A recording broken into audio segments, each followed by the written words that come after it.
The union is insisting that it must be clearly stated the period, right? And you know that the ministry has a position on which year they want to move forward. The union has a position.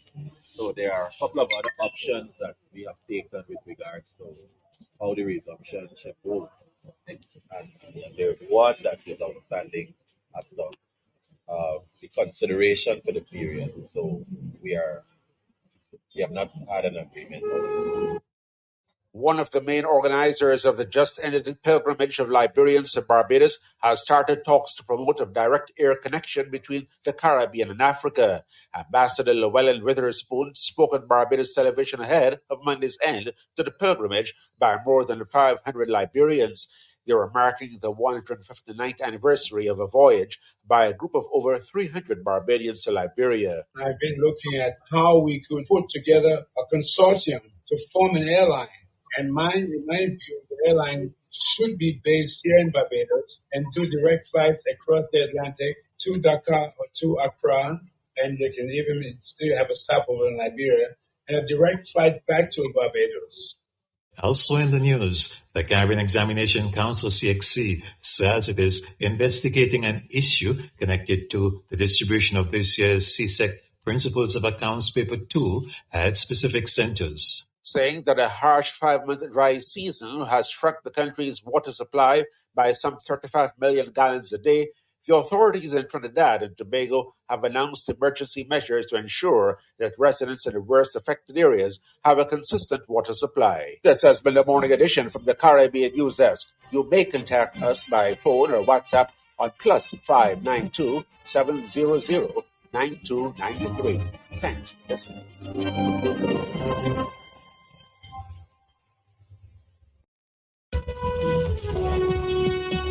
Thanks for listening, Mr. Kendall Morgan.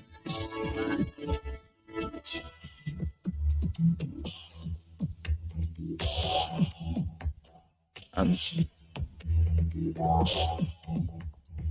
Mr. Shabral, former BBC reporters with this Caribbean News.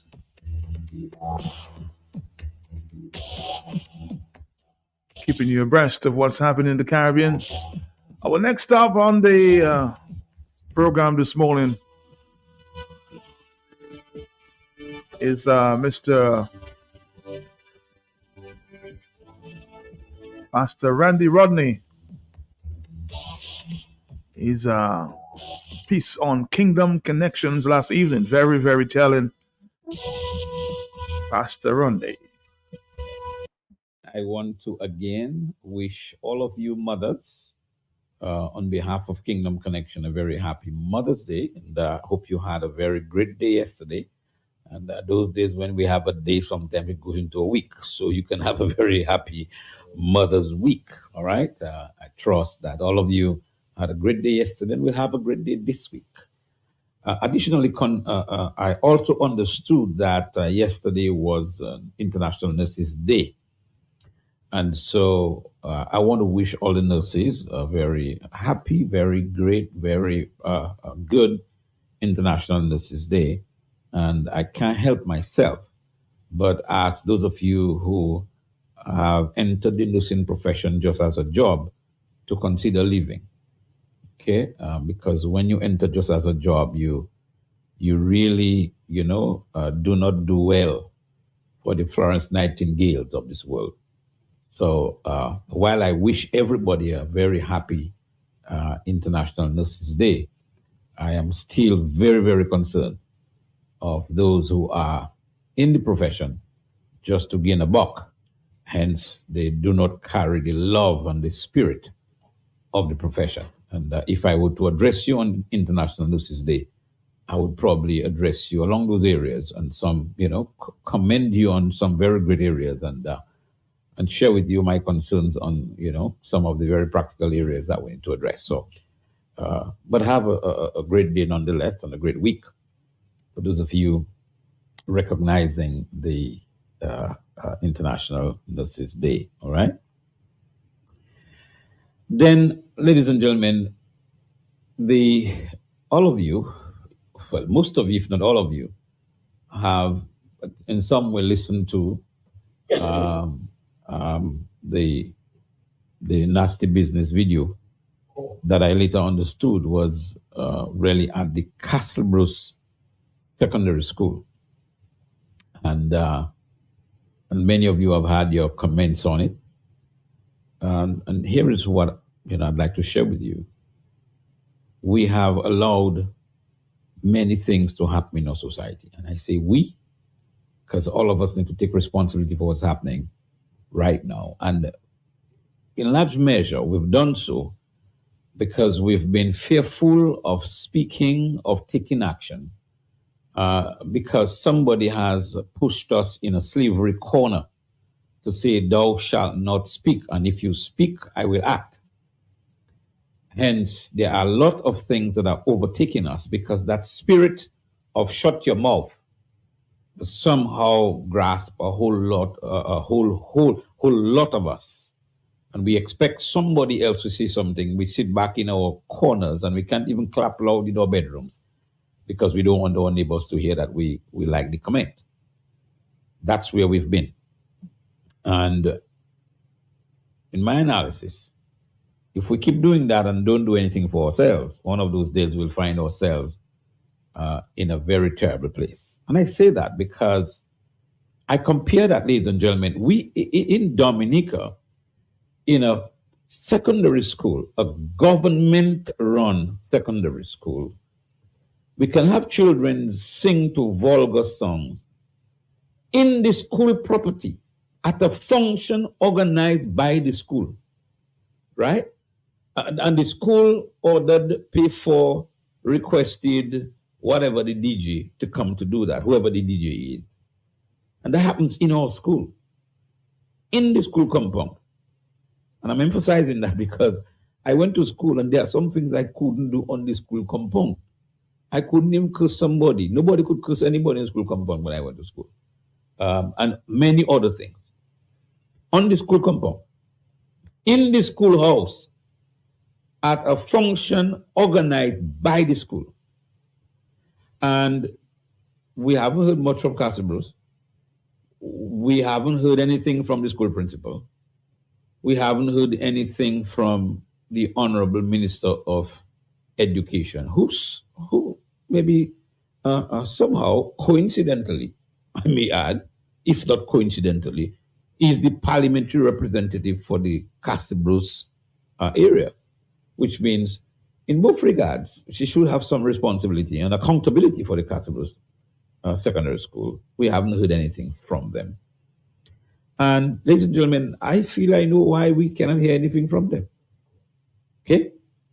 And all of you can hold your speculation. I feel I know why we don't hear anything from them. Neither of them. But what I want to say to you is, while that is happening in the Commonwealth, in St. Vincent next door, Prime Minister Ralph Gonsalves has now sent out a paper for discussion because he wants to change the Public Order Act. Now listen to the reason. He wants to change the Public Order Act so that people cannot go to a funeral with alcohol or go to the cemetery with alcohol. Now just think about it. In one country, one prime minister wants to streamline people's behavior, rightfully so if you ask me, at a funeral. In Dominica, we seem to license nasty business in a school with children who are not able to consent to sexual activity, but they sing nasty business music in the school. And I want you to make the comparison and think about it. So Ralph Gonsalves is concerned about some of you want to have your happy hour in the cemetery. He says, no alcohol. And that law is going up to Parliament to change the Public Order Act. And it says it is within the purview of Vincentians to run this under the Public Order Act because it deals with public behavior. Okay? You will not, very soon from now, once it passes the law, you won't be able to go into a cemetery, not even with a beer, the draft act is saying.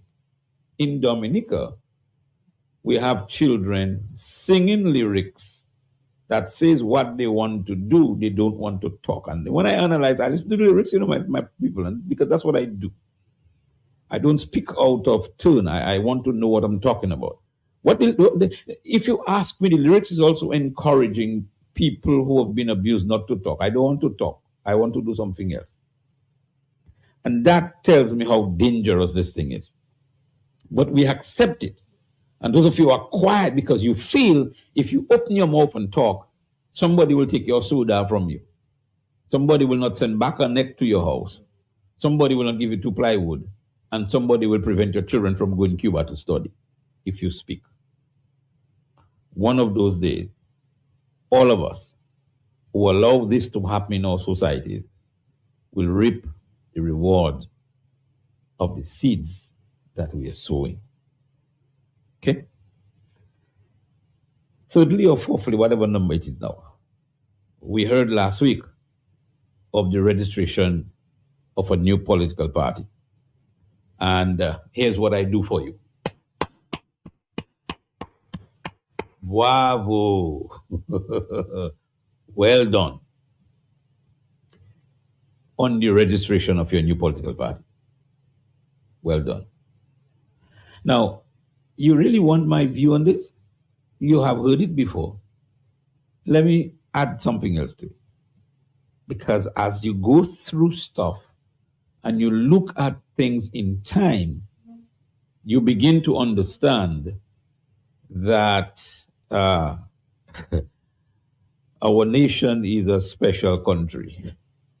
You have to understand that. So the people who are forming the party, political party, my understanding is that they are concerned that about the current regime. So they want the current regime removed. And their solution to get the current regime removed is to form a new political party. Now, I do not know who the people are because for some reason, their names are not public. I'm sure they will have a press conference. They will announce their names.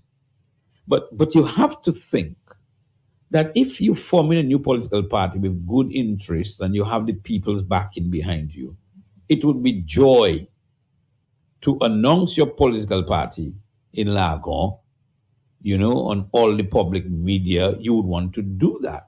If I was the person forming the political party and my interests are pure, I want people to know it's me. Let me tell you why. Because anytime you form a political party, it's not for secret. You know why? You can't form government if people don't vote for you. And they can't vote for you if they don't know you. So if you're staying in secret, you have a reason to be in secret. I hope you get what I'm saying. If you're staying in secret, you have an underneath reason to be in secret. Because political parties who win elections on the popular vote. Know that. Now, if you say that it's for that reason, it means that we are into almost the end of year 2, if my calculation is right, following the elections we call the sham elections in 2022. We are already in year 2, which means we have another 3 years running to run for 5 years. And at the rate that Mr. Skerrit goes, once he sees there's a possibility of somebody rising for him to lose, he'll call the elections. Those are my own projections. And so if you come with a brand new party now, you have to go and do groundwork to try to win a seat. In fact, to take some seats from other people. The trajectory now is that Labour Party has 18 seats, am I right? And the opposition have 2. For you to win government, you have to win 11. Now, if all do it by abracadabra, then great. You must be the best political party in the world. You can rise up and do abracadabra and you win. My understanding, though, is you have to win seats to win government. If you tear down the people, what you're saying by forming a new party is that they are not good enough to do the next government. You are. Now, that's the analysis. That's my own personal analysis of your actions. We have a few parties already established, and they are all in opposition, even if some of them looking, funny colored, but they are all in opposition, right? You have United Workers' Party, you have the Dominica Freedom Party, you have the Alternative People's Party, you have Team Unity Dominica, That's 4 parties that are all in opposition. And you're saying to me that those 4 parties don't have people who can win the next election without you forming another party. What I said before that I'm going to say in a different language is that you do not want to submit to anybody. You want to submit to yourself. In my book, in the Bible, Jack will tell me if I'm wrong when I'm finished. It's called rebellion. Because you don't think you can humble yourself under anybody. You have to have your own thing. Make your own breath, eat your own food. And selfish people don't win elections, by the way. Okay? So think about that. And I'm glad you form your political party. What I'm waiting for now is the announcement of who are the people in the political party. And the political party mustn't be a secret, because it's by popular vote you get elected. So if you have a political party, I am not saying, oh, this wasn't interested, this was not so. I'm not in that. When you want to make an announcement, I will want to listen. I don't listen to nobody else about it, okay? I want to know who are the people who are putting themselves forward to take the country forward. And when I know, I will say to the people who I can influence, okay, vote for them because, or don't vote for them because. Because if you're disgruntled somebody else and going to form your party, you are not worthy of anybody's vote. If it's because you vex with that one, or you cannot upstooge that one, or you don't think that one is good enough and you're better than them, then I will not give you my vote. As simple as this. Everybody else can, I will not give you mine. Because if I don't think you're qualified for it, you're just not qualified for it. Okay? So welcome aboard the new political party, which will make 5 in opposition. 5 parties in opposition. And I want Dominicans to understand what I'm saying, because that I don't speak conjecture, those are facts. 5 parties in opposition. The United Workers' Party, the Dominican Freedom Party, the Alternative People's Party, Team Unity Dominica, and now you have the United People's or United Progressive Party, whatever the name is. Okay? And I say all that because Papi's party is dead. So you have 5 parties in opposition. Coincidentally, I don't know if the 2 representatives from Salisbury and Marigot is part of that party. So watch that thing, okay? Watch that thing. And just for your consideration, I listened to somebody some time ago talking about colors and how colors are formed. And I found out that orange, the color orange, is a mix of red and yellow. I'm just saying what I'm saying. The color orange, and that's the party's color, is a mix of red and yellow. Just saying. And then a related subject, the question of electoral reform. With all the parties you form in there, if we don't have at least basic electoral reform, then I don't know how you can win against a $72 million budget for election campaign. The Dominican Labour Party, with its instrumentality of selling our passports, yes, Mr. Isaac, selling our passports, somehow I am certain that that's the only way that any flourishing business in Dominica now is going. All the hotels is by passport, all the this is by passport, all of that. And we hear the government say, this is funded by passport and that is funded by passport. And so I have no doubts that the campaign of the Labour Party is funded somehow through via discount, commission, whatever, by passport. Somehow. $72 million to run a campaign. If you, as the new party or the rest of the party, can find that, to upstage that, to give the Dominicans who get gullible, that when you give them $5,000 every 5 years, you are good for them. If you can upstage that, then great. If you can't upstage that, there is absolute need for electoral reform. But even without the money, it is absurd, totally absurd and foolish of an electorate to allow domination by one set of people who are getting filthy rich on your backs while you're getting poor. They do everything to get filthy rich. If they want to use a different toilet, they get up, they take in a plane, they go in Venezuela on a private jet and go there and use the toilet and take the same private jet to come back. You and I cannot even have flowing water in our bathroom. And you keep that on your back because every 5 years you get $5,000. Then we have become, forgive me, you can throw stones at me if you want, a very uneducated populace, voting populace. And I do not know how else you can be educated. If you can think that $5,000 grant, gift, or when you go up to the to Red Clinic whenever to get something to bury your mother, your grandmother, to send your child to school every time, is what you should be living on, as opposed to making your own money, and you vote for somebody for that, then no to pui, except those who are dual citizens who are still robbing you blind with their money.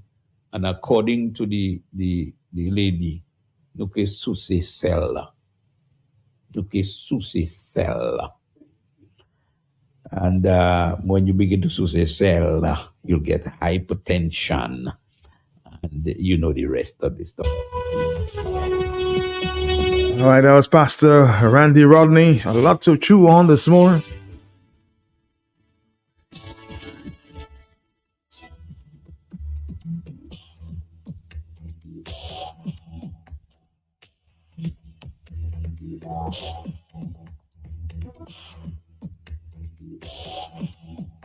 So there's a few things to talk about.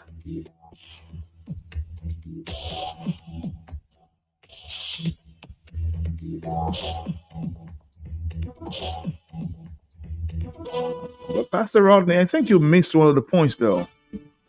I think the principal of that school actually made a statement to read this a nasty business. I don't know if you missed that. And I think I have a responsibility to share that with you, because you may have missed it. The education minister did not speak. But from what I gather, the principal of that secondary school made a statement and said, and I quote, "I presently serve as the principal of the Castleboro Secondary School, an institution which has produced exemplary citizens in various walks of life in Dominica and the world by extension.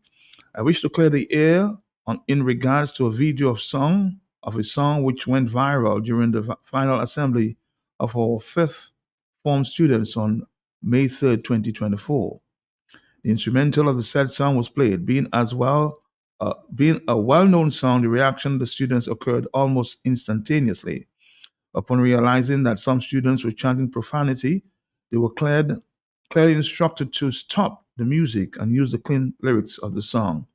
The DJ quickly stopped the instrumental music. The artist expressed his deep sorrow, the DJ expressed his deep sorrow at the situation caused the school. The fifth form students are remorseful as well. The situation has impacted our school in several ways. Unexpected, since persons have come to associate the school with positive attitudes. This incident has brought to the fore the importance of being cognizant of the changes in the evolution of modern technology, music, and lyrical content. As the leader of this prestigious institution, I can assure the public we are disturbed at the incident and we are putting measures in place to ensure that this does not reoccur. Rest assured that we will continue to be guided by our mission statement of doing things excellently as we aim to educate the next generation. So that was the statement there from the principal. Okay, Pastor Rodney? I don't know if you missed that, but I just thought I would share that with you. The education minister did not speak, but the principal spoke.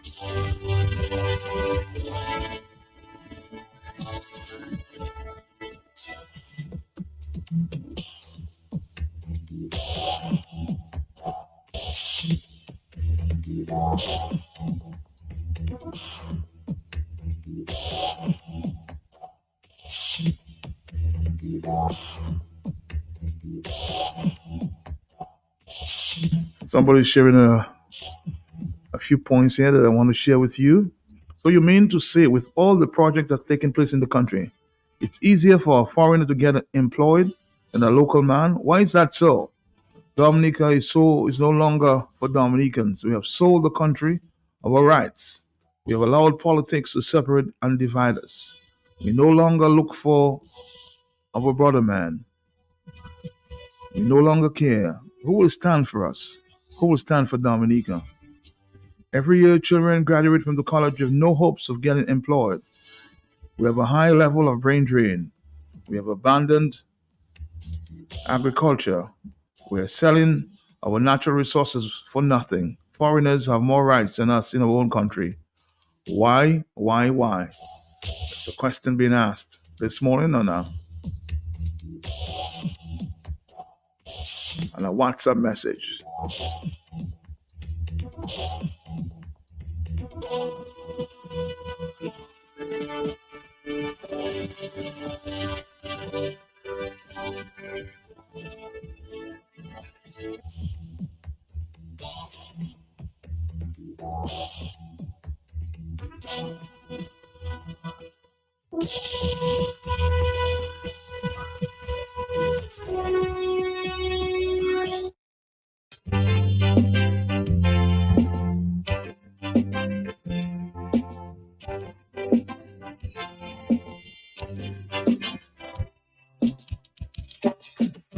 Better come together, learn to love one another, love one another. I say, yeah, we got to come together, learn to love one another, love one another. I say, yeah, we got to come together, learn to love your brother. Love your brother. I say, we got to come together. Learn to love. Let's take our first phone call for the morning. Hello, talk to me. Overseas call. Are you there? Yes, Mr. Thursday. Good morning. How you doing? Morning to you, sir. Morning. You doing okay, my brother? I'm doing okay for now. Good.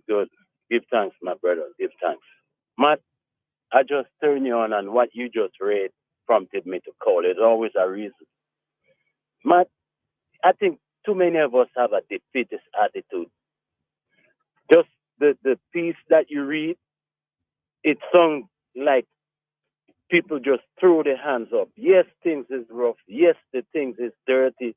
And, you lose in the country. And you have to recognize that. You must recognize what's going wrong. But when you do recognize what's going wrong, you do things to combat what's going wrong. Even you as an individual cannot change the whole system. But everyone full of bucket, that's how they say, right? You try your best to do what is different. Or if you see something is going wrong, you try to find a solution. But when you throw your hands up and people hear you throwing your hands up, then everybody throw their hands up, and what happened? It's gone. Yes, there are people taking our bread from our table. Yes, there are people buying out the land. But you must put up a resistance. If you don't put up a resistance, that means you're done. And you cannot keep having that kind of attitude. You must say, well, yes, I can. Yes, we can. And yes, we will. And we will do what we can, whatever it takes. And some people don't like certain words in the vocabulary, but sometimes you have to do certain things that goes against the grain, my brother, and just don't give up and lay there and die. Because what's going to happen? You wake up one day and you think because they sell the country and you know liquor house or you liquor cocoon, they're going to take that from you too. And then you'll be really, really struggling. You're on the street. So that kind of defeatist attitude, I don't like. I try not to use it in my vocabulary. I don't say I can't. I will try. And that's all I could do. But never give up is my attitude. And thank you very much for letting me express myself, my brother. Thank you. All right. Thank you very much. 449-3095. 9697-616-4257. Love each other.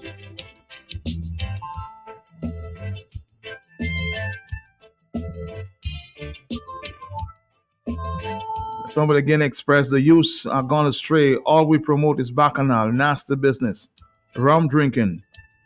So much of a Christian nation, or so much for a Christian nation. Now we support sodomy. The economic crisis is getting worse.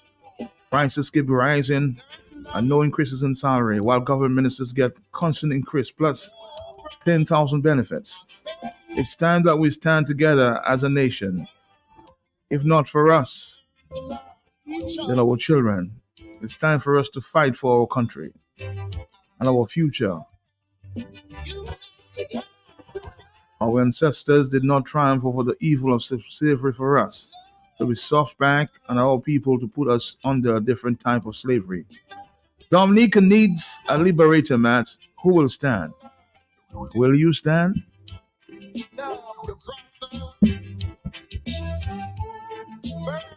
The question is, who will stand? Ella, talk to me, yeah? I say praises, thanks, blessings, and glory to all those who sacrifice their personal safety and security, trying to elevate mankind to humanity. Mr. Peltier, blessings to your family, sir. Blessings to you.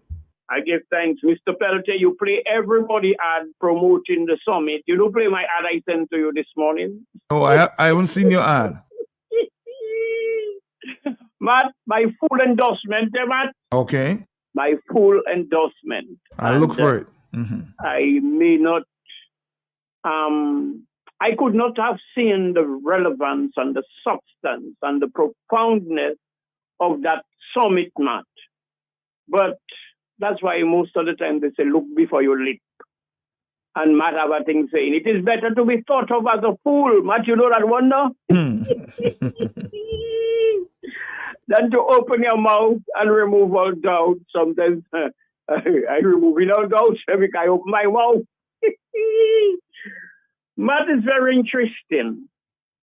Pastor Rodney, he called me and wished me happy Mother's Day. I warned Pastor Rodney for everybody to hear. All right, Pastor Rodney. Matt, I listened into everything, and Matt, electoral reform has faded, dissipated, disappeared on the argument stage where it becomes secondary. Something is not right, Matt. You cannot leave your home as parents, Matt. And I'm not referring to Dr. Fontaine. I'm a straightforward man. I'm just showing the void because I always say leadership is plural. Or plural, I can't even pronounce the word. You know, they say when you're the chief, it's a bad thing. You cannot leave your children at your home, Matt, as a responsible parent or parents, and expect them to act responsibly. Dominica is void of leadership, Matt. In the collective, everybody looking for one-man syndrome. They are basking in, Matt. In one man going to save us. Lennox is going to save us. Okay, we don't want Lennox again. Thompson is going to save us. We see how many elections Thompson cannot save us, rather than all of us together, and you're playing the song of the late, great Peter Tosh, present Peter Tosh as well. Coming together, loving each other, be tolerant, be flexible, for us to coexist. It's like the forest. All the trees, their roots are intertwined, and you know, that's why they are strong. So the storm might come and break a few branches, throw down a few trees, but the forest still exists. What I am seeing in Dominica, the systematic impoverishment that breeds strategic forced migration and the easy annexation kicks in. To annex a land, to annex is to take somebody property and expand yours, extend yours. Like China, take over Dominica. So now is another province of China. Or you may be looking for it to happen and say, would you look it? No, it happened already. Oh. Matt, remember I tell you about Panchumun, Chenchubi, and Sechai Puchu, Matt? You remember those things, Matt? Mm-hmm. The president, the prime minister, and the chief of police. The chief of police will be Panchumun, a Chinese, you know, Matt.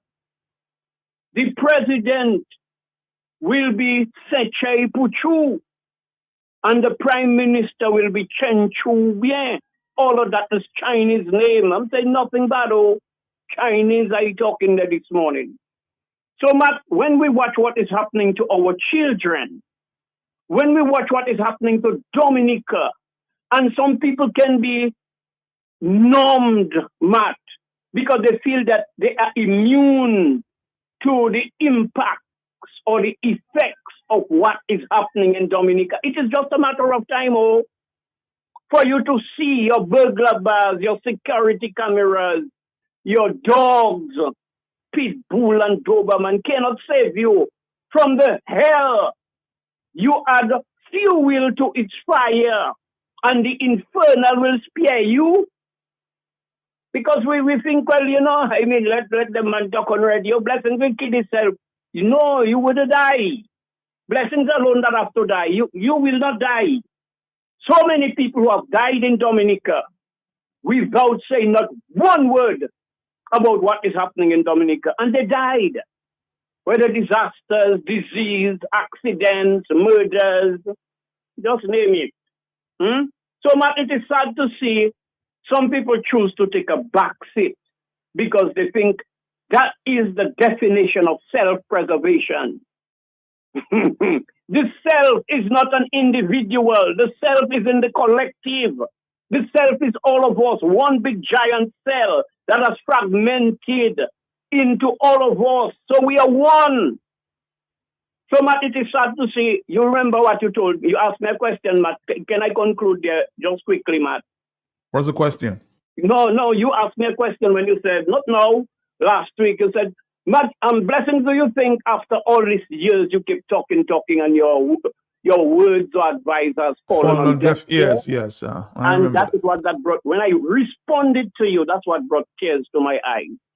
I said something, I'm not, like I remember, not verbatimly. I'm not word for word, but I said something like, it was, if the mental landscape lacked the nutrients for my seed to germinate, Matt, I know that my seed is not dry rot. I know my seed is not dry rot. Something like that I responded, and after I reflected, and I said, but what the hell I just said then? And I said, look at the depth I have dug myself in, fighting for people who don't give a damn more than their day-to-day survival. Every 5 years, what they're going to get, a rental or a T-Max or a $5,000. And Pastor Rodney said it. Every 5 years, you get $5,000. And you figure out life is a dream. And see, whoa, nasty business. All little children, bon Dieu, all you don't seeing, all you deliberately turning a blind eye and a deaf ear to the cries of the people, the silent, loud enough cry that is deafening. And all you want blessings, or Lennox Linton, or Thompson Fountain to save all you in isolation. Let me give glory to Dr. Soso. Matt, is it Dr. Soso now? Oh, he's not. He's not yet. But if you want to give him that accolade, feel free.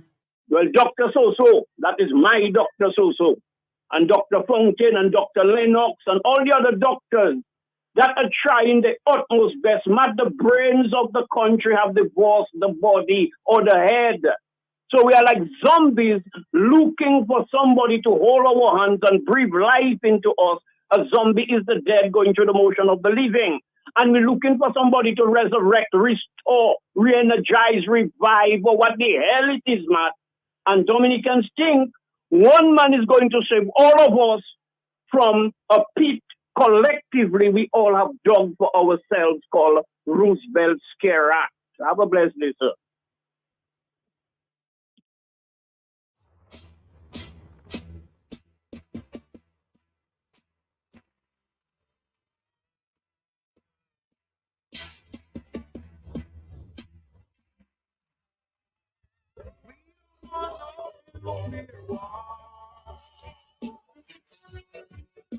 With nuclear war, we won't get far.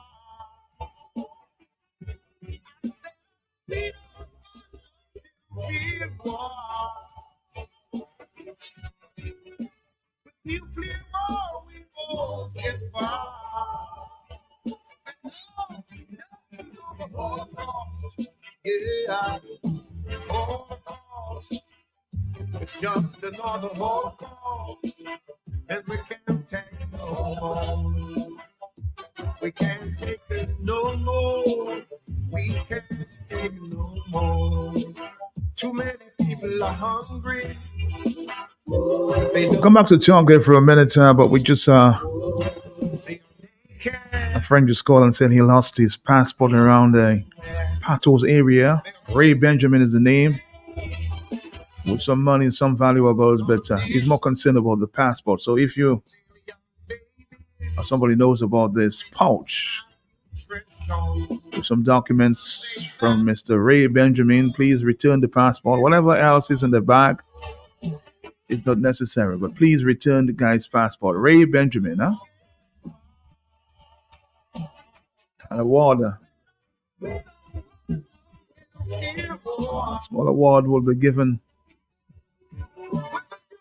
So the name on the passport is Ray Benjamin. So if you know somebody with such information, please. Let's go back to the talk. Hello, talk to me on the telephone. Are you there? Yeah. Are you there, caller? Yes? Oh, sorry, I missed that one. Let's try another caller. Are you there? Yes, Matt. Morning to you, Matt. Morning to you. Matt, nobody should be surprised with what is going on in Dominica. The whole question of juvenile delinquency, where you have young men being given rum, given all different stuff just to vote every 5 years, Matt. Matt, I know for a fact, Matt, and I'm really hoping that you don't cut me. I know of a pal rep in the person no longer a member of parliament. That used to be cocaine to vote for them, Matt, during election. Mm-hmm. So, Matt, what do you expect, Matt? Matt, these guys will do any and everything to remain in power, Matt. These people are desperate people, Matt. Matt, so what do we have to do? The whole question of prayer, we have to consider that, Matt. Matt, is no other. We don't need no other party right now to get rid of these guys. We have to come. It has to be a collaborative effort, Matt. All hands on deck. Else, Matt, if that did not happen, if that don't happen pretty soon, Matt, Dominica is going to sink further and further and further, Matt. Matt, in closing, I have been reliably informed that the guy that passing as Prime Minister will be visiting St. Thomas. I heard that too. So will you be going to that meeting? I heard that I'm getting a note there that Mr. Roosevelt Skerritt will be calling, making a courtesy call on St. Thomas this coming weekend. The Dominica Labour Party political leader, the Honorable Prime Minister, will meet with labor rights on St. Thomas. So maybe Dominicans, will you be going to that meeting? Matt, if I will go to that meeting, absolutely not, Matt, because I don't want to get myself into trouble. So you don't rather in the latter end they say anybody that misbehaves, they will be dealt with accordingly, Matt. So you avoid problems. So, but I want to send a message to him to tell him. But you are Dominicans. You are Dominicans. So why don't you behave yourself or go to the meeting and ask your questions? Matt, I will go there and I will curse him hard, Matt. I will let him have it, Matt. I will let him have it. So, but you can let him have it without cursing. That's my point to you. When I say curse, Matt, I don't mean like curse, but I will let him have it, and then when I let him have it, you know how they say they'll always want to come and assemble on you, Matt. You avoid. My mother always tell me you can when you see you can avoid problem, avoid it. I'm not gonna go nowhere close to that sack with volley, Matt. No. Again, you have to be respectful, my brother. You have to be respectful. You can't say that if you don't have any information about that. I apologize for you many times. So be very, very careful. I apologize on your behalf. You can't call the man a thief, and you don't know that, okay? So bring the facts, and then we'll talk, okay? Thank you very much. I apologize on your behalf. I just tell you could go. I mean, it's a meeting for all Dominicans. So feel free to go. If you feel that you have something to say, ask him a question. Then, I just don't know. I don't understand this guy all the time. You're going to put yourself in some trouble.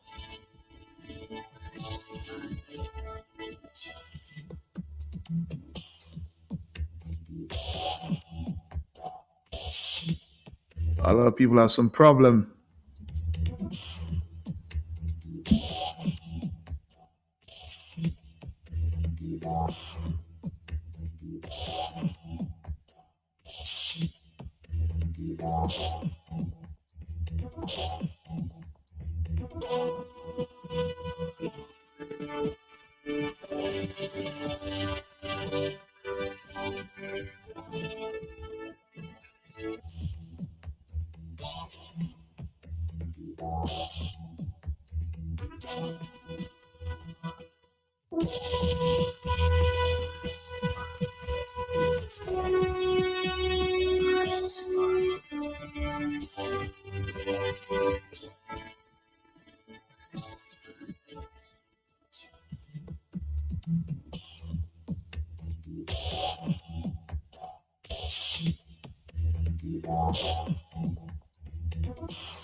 Let's go back. Yes, I heard some information that the Prime Minister will be visiting St. Thomas this weekend to say thank you to the many laborers and friends for the ironclad support rendered to the Dominican Labour Party for decades. Can you imagine that? Eh? Hello, talk to me. He needs to say thank you. Hello, yes? Good morning to you. Matt, good morning. Good morning to you. Yes, Matt, these are indicators that the next election is coming soon. Very. And Roosevelt Skerrit seems to have been successful in delaying electoral reform for good. His strategies seem to have worked. He's muted. So you're getting a feel that something is around the corner. So he has to go and thank his many supporters. It's not the first indicator that I've gotten, Matt. Farmers that I know are telling me that the PAL rep is showing up and giving them bags of fertilizer out of the blue. Knowing that they are not full supporters, he's visiting.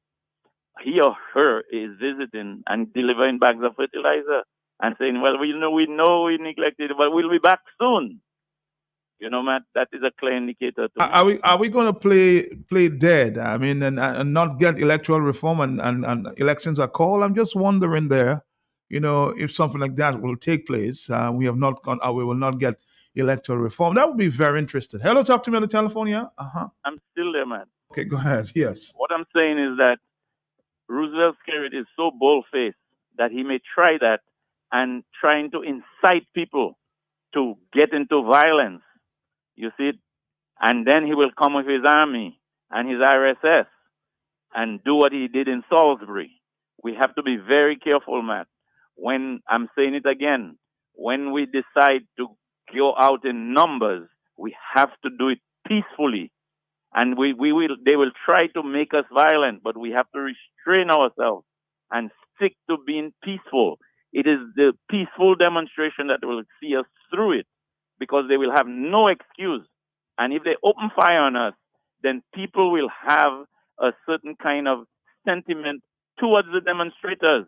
Whereas if they get the idea that the demonstrators are burning the place down, we will lose that sentiment from the people. We have to be peaceful. We may have to take a few blows, but that will get us through. That will make us successful.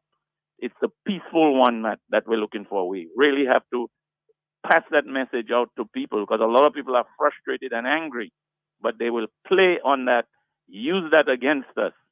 And then, you know, we saw what happened in Salisbury, Matt. Enough said. Right.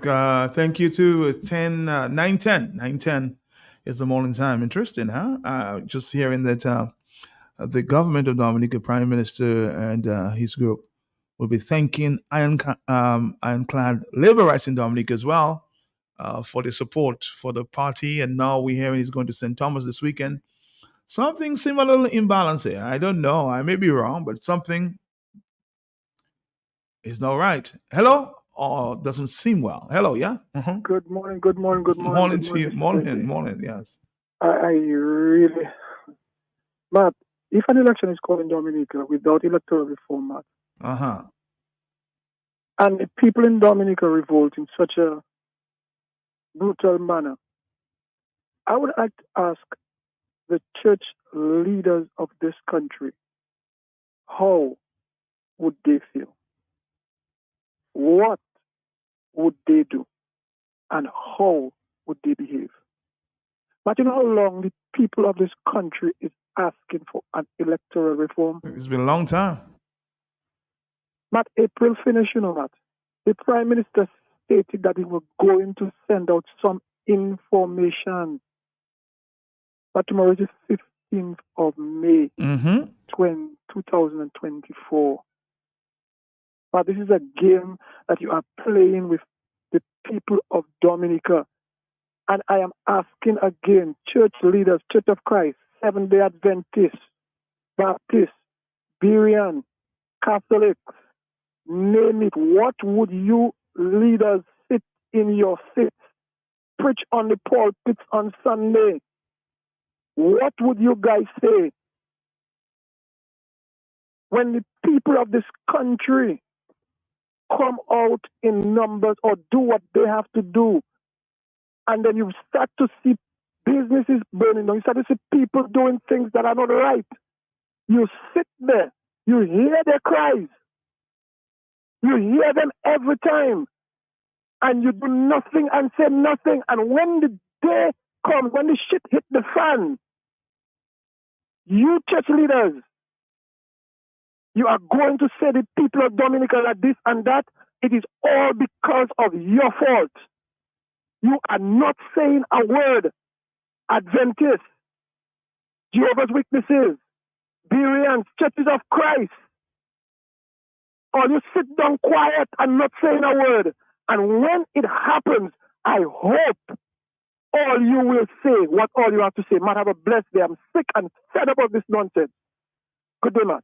All right, thank you very much. It's 9:13. Hello, yes, Are you there, caller? Good morning, Matt. Morning to you, sir.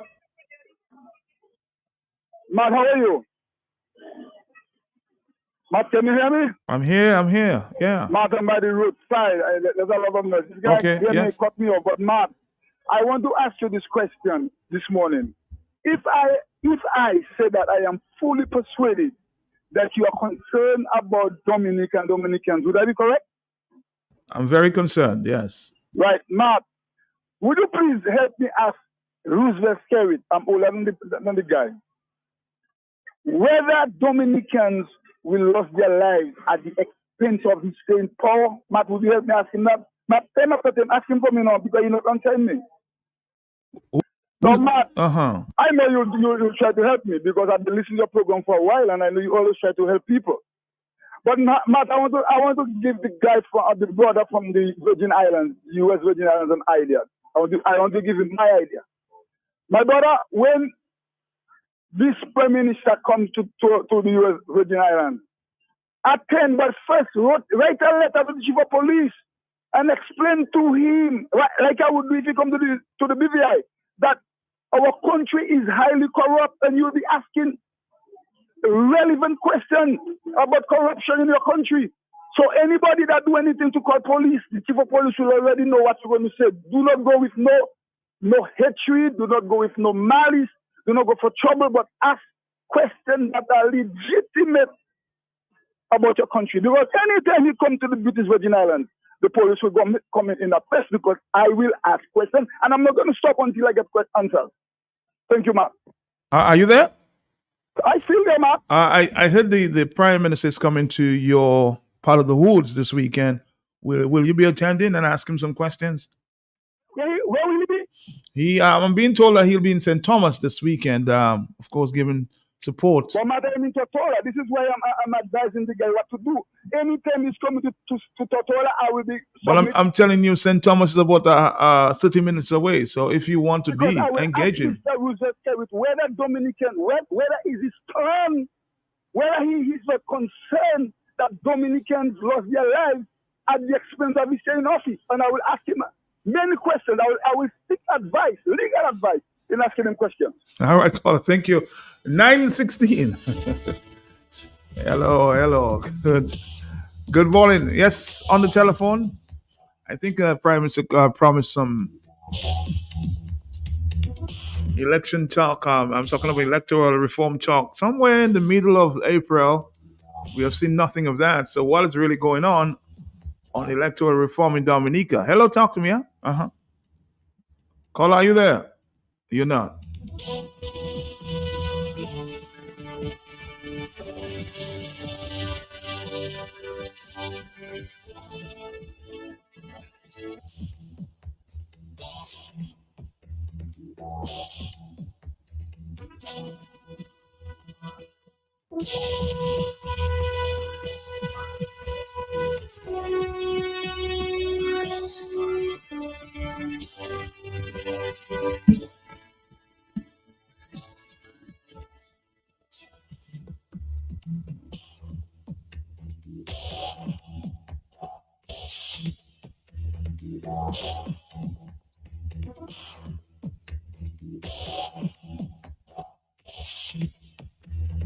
Hello, talk to me. Yes. Matt, good morning. Morning to you. Matt, I'm just really curious. I heard you say that Skerrit is going to campaign in St. Thomas. I didn't say campaign. I said he was going to give support, and thank those who are in St. Thomas. Matt, they'll give him support. So how do you call that? What do you call that? What is that? He's just going to thank his supporters. That's what. So at whose expense is he going on that trip, Matt? Is he going to be picking per diem from the government treasury? I have no idea, but I'm telling you, he's going there. A courtesy call. I'm being told courtesy call. It's not official. It's just on its own. He's going, Matt. Well, I have no idea. That's what I'm telling you. I just heard that he's going on a courtesy call. Who's paying for it? I don't know. Maybe the Labour Party. I don't know.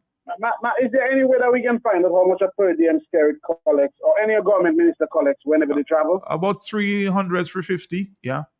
Mm-hmm. No, Matt. 350 for what? $350, $400. Sometimes the prime minister picks up as a per diem. Matt, you understand what per diem really means? You may understand what per diem really means. It can't be 350, Matt. Matt, let me tell you something. Mm-hmm. Police officers travel live in the island. Those who are they're going on government duty. Those who are below the rank of inspector, they pick up about 100 and something US per night. Right. Although accommodations are provided for them when you're going on that rank. Mm-hmm. When you're above the rank of inspector, you in most times have to find your accommodation, and that is what the per diem is. It is to cover your accommodation, your meals, and everything. My friend, I have traveled internationally for many, many organizations. I know what a per diem is. I am telling you from my knowledge, the prime minister or ministers of government receive $300 to $400 for per diem. So I don't know where else you're going with that. Per night. Yes, per night, per day, yeah. Oh my goodness! It's Dominicans will feel it one day. They'll come to the eyes will be open one day. All right, it depends. It depends on what rank you are traveling. If you travel as a minister, you get a specific set per diem. But I don't know. I think the prime minister, from what I've gathered information, is about 350 to 400. I may be wrong, but it's around that range that I've learned. Hello on the telephone, yes? Good morning, Matt. How you doing? Morning, yes, hello. Matt, all Starboy stupidity doing is raping Dominica, Matt. He raping Dominica to the max, and we not seeing that. A lot of us not seeing that. Matt, sometimes it's hurtful to observe what's going on around us, and we playing a blind eye to it. Matt, on the man said on the second week of April, he'll be discussing what he'll be saying about electoral reform. Yes. Matt, up to a day like today, he might haven't do a patata about that. We haven't done nothing. He not saying nothing. The people in the electoral office, Duncan Stowe, where are you? What are you doing, Duncan Stowe? Matt, it's time for people to really get on the good foot. Matt, sometimes it does really stress me out there, Matt. I haven't got a baby, I got nothing for me to be doing what I'm trying to do and to help Matt with. The young people of Dominica, Matt, they're on a different wavelength, I can tell you that, Matt. I had a conversation yesterday with a young man at my home, an intelligent young man and Matt, we had a long conversation, Matt, and the young people, I don't know, Matt. The older ones have to really sit down with them. Those in the authority, especially on the opposition side, have to really sit down with them and try to really discuss with them things that they think should be happening and how they can go about making this and that happen, man. I think that is the conversation we have to start having right about now. So what Starboy has to be really going to do in St. Thomas, man? He's going to thank the people for what? The man there's going to test the waters to see how the base is over there, how strong the base is. That's exactly what he's going to do, man. And he have his people there, those he give house, apartment in Lapland that sit down in St. Thomas, working in St. Thomas. They have the apartment in Lapland. They will be going up and down with him and telling him how good the people there like him. Those he send their children to college that living in the other villages will be there with him. That's all they'll be doing, Matt. And they don't give a damn about we down there. They don't give a damn. All they care about is what they will be getting. Who can fill their container of all Chinese goods, and when they come to Dominica, if they get it, next to nothing, and going even seek for help from Starboy's stupidity to get their container into Dominica. That is all they're looking for, man. These people don't care about us. They sit down on the other side and they don't care. I could be the same thing too, Matt. The same way too. But I love my country, Matt. I love Dominica. Again, thank you, Blue Blue. The full release reads: the Dominica Labour Party political leader, the Honorable Prime Minister Roosevelt Skerrit, will meet with labor rights on St. Thomas this coming Sunday, May 19th, 2024, at Victor's Hideout from 9 p.m. to 3 p.m. The purpose of this meeting is to deliver a thank you message, thank you, to the labor rights and friends for the ironclad support rendered to Dominica Labour Party over the decades. Please dress appropriately and be on time. Food and beverages will be served and entertainment will be provided by the DJ. The meeting will be chaired by yours truly, that's Mr. Paul Alexander. Security will be tight. Unwelcome guests will be dealt with appropriately. And of course, more details follow in that news conference, that news release, sorry. So we'll get a lot more information, and there are some people very concerned about it. Is it a Labour Party event or is this a government event? That's what the concern is.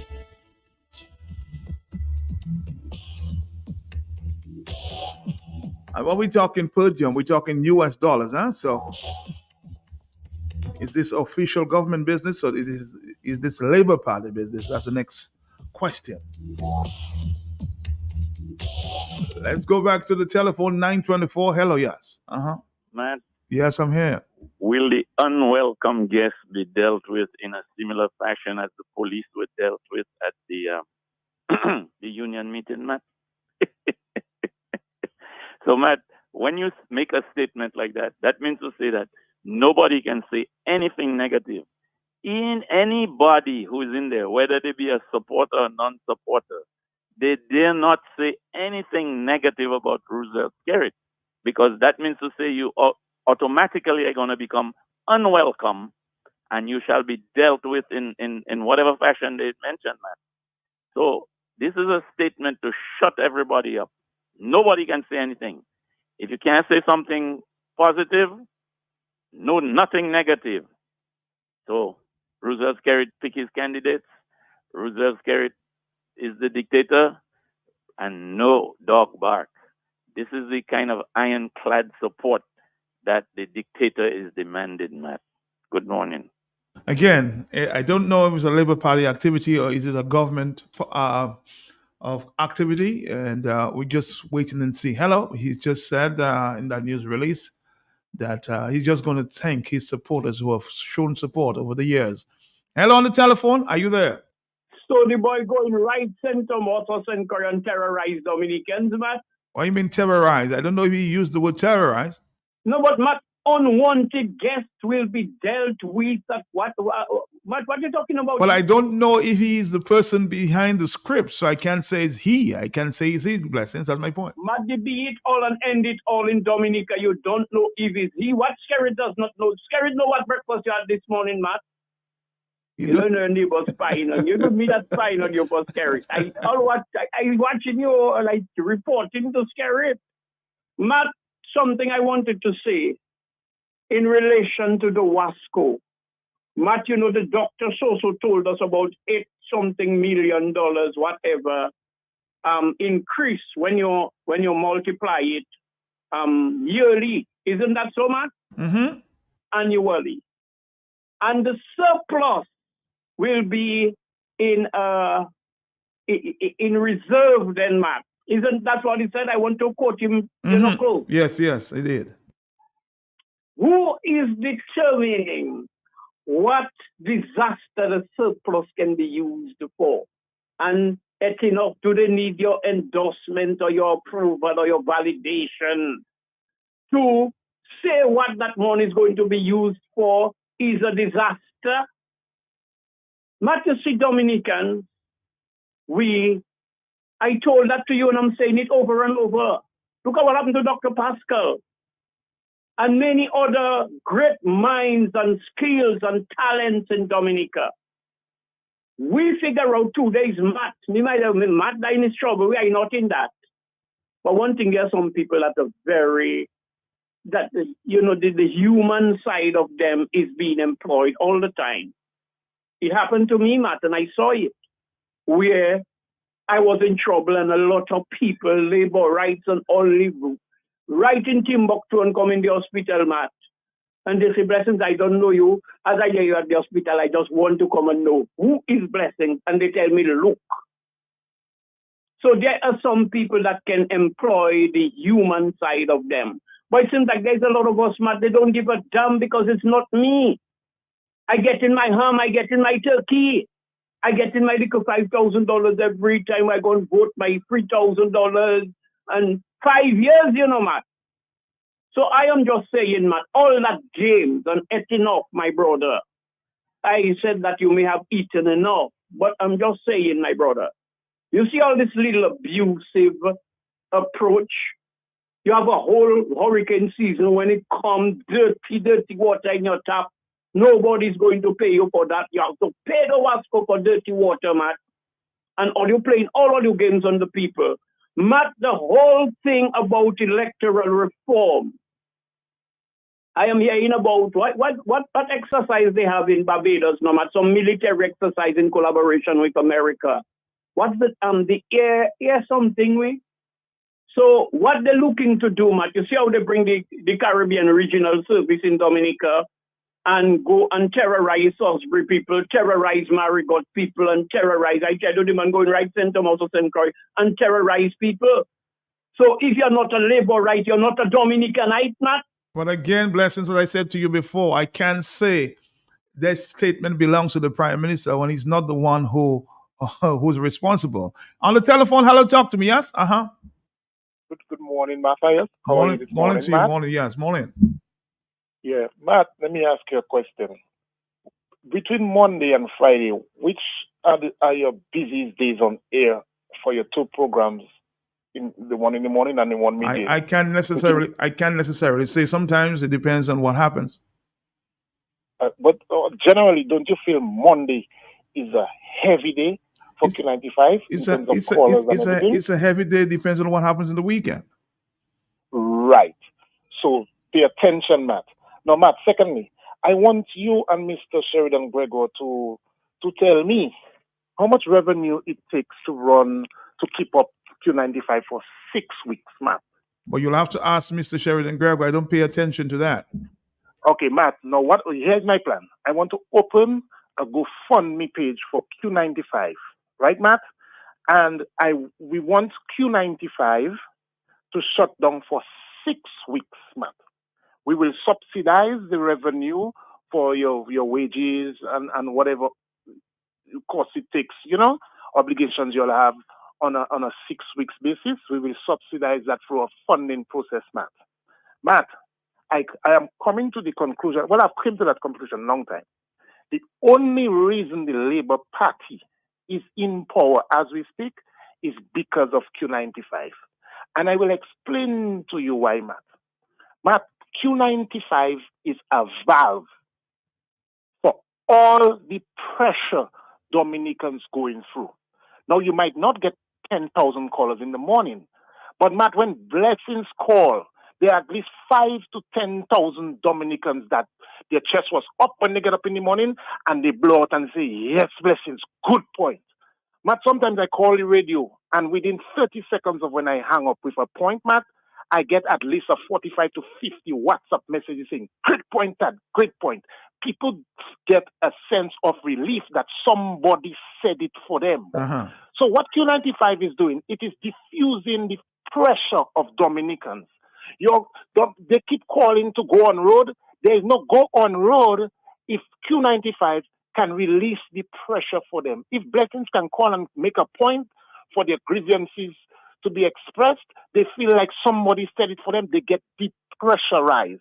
So what has to happen in Dominica right now, we have to test the public endurance to how much pressure they can keep without somebody else deflating their pressure for them, Matt. You understand where I go in? I understand. So, Matt, we need to close all events where people use social media or radio, especially Q95, to ease up their pressure, and let us see what will happen in 6 weeks in Dominica to see if pressure does really burst pipe. I said, don't talk.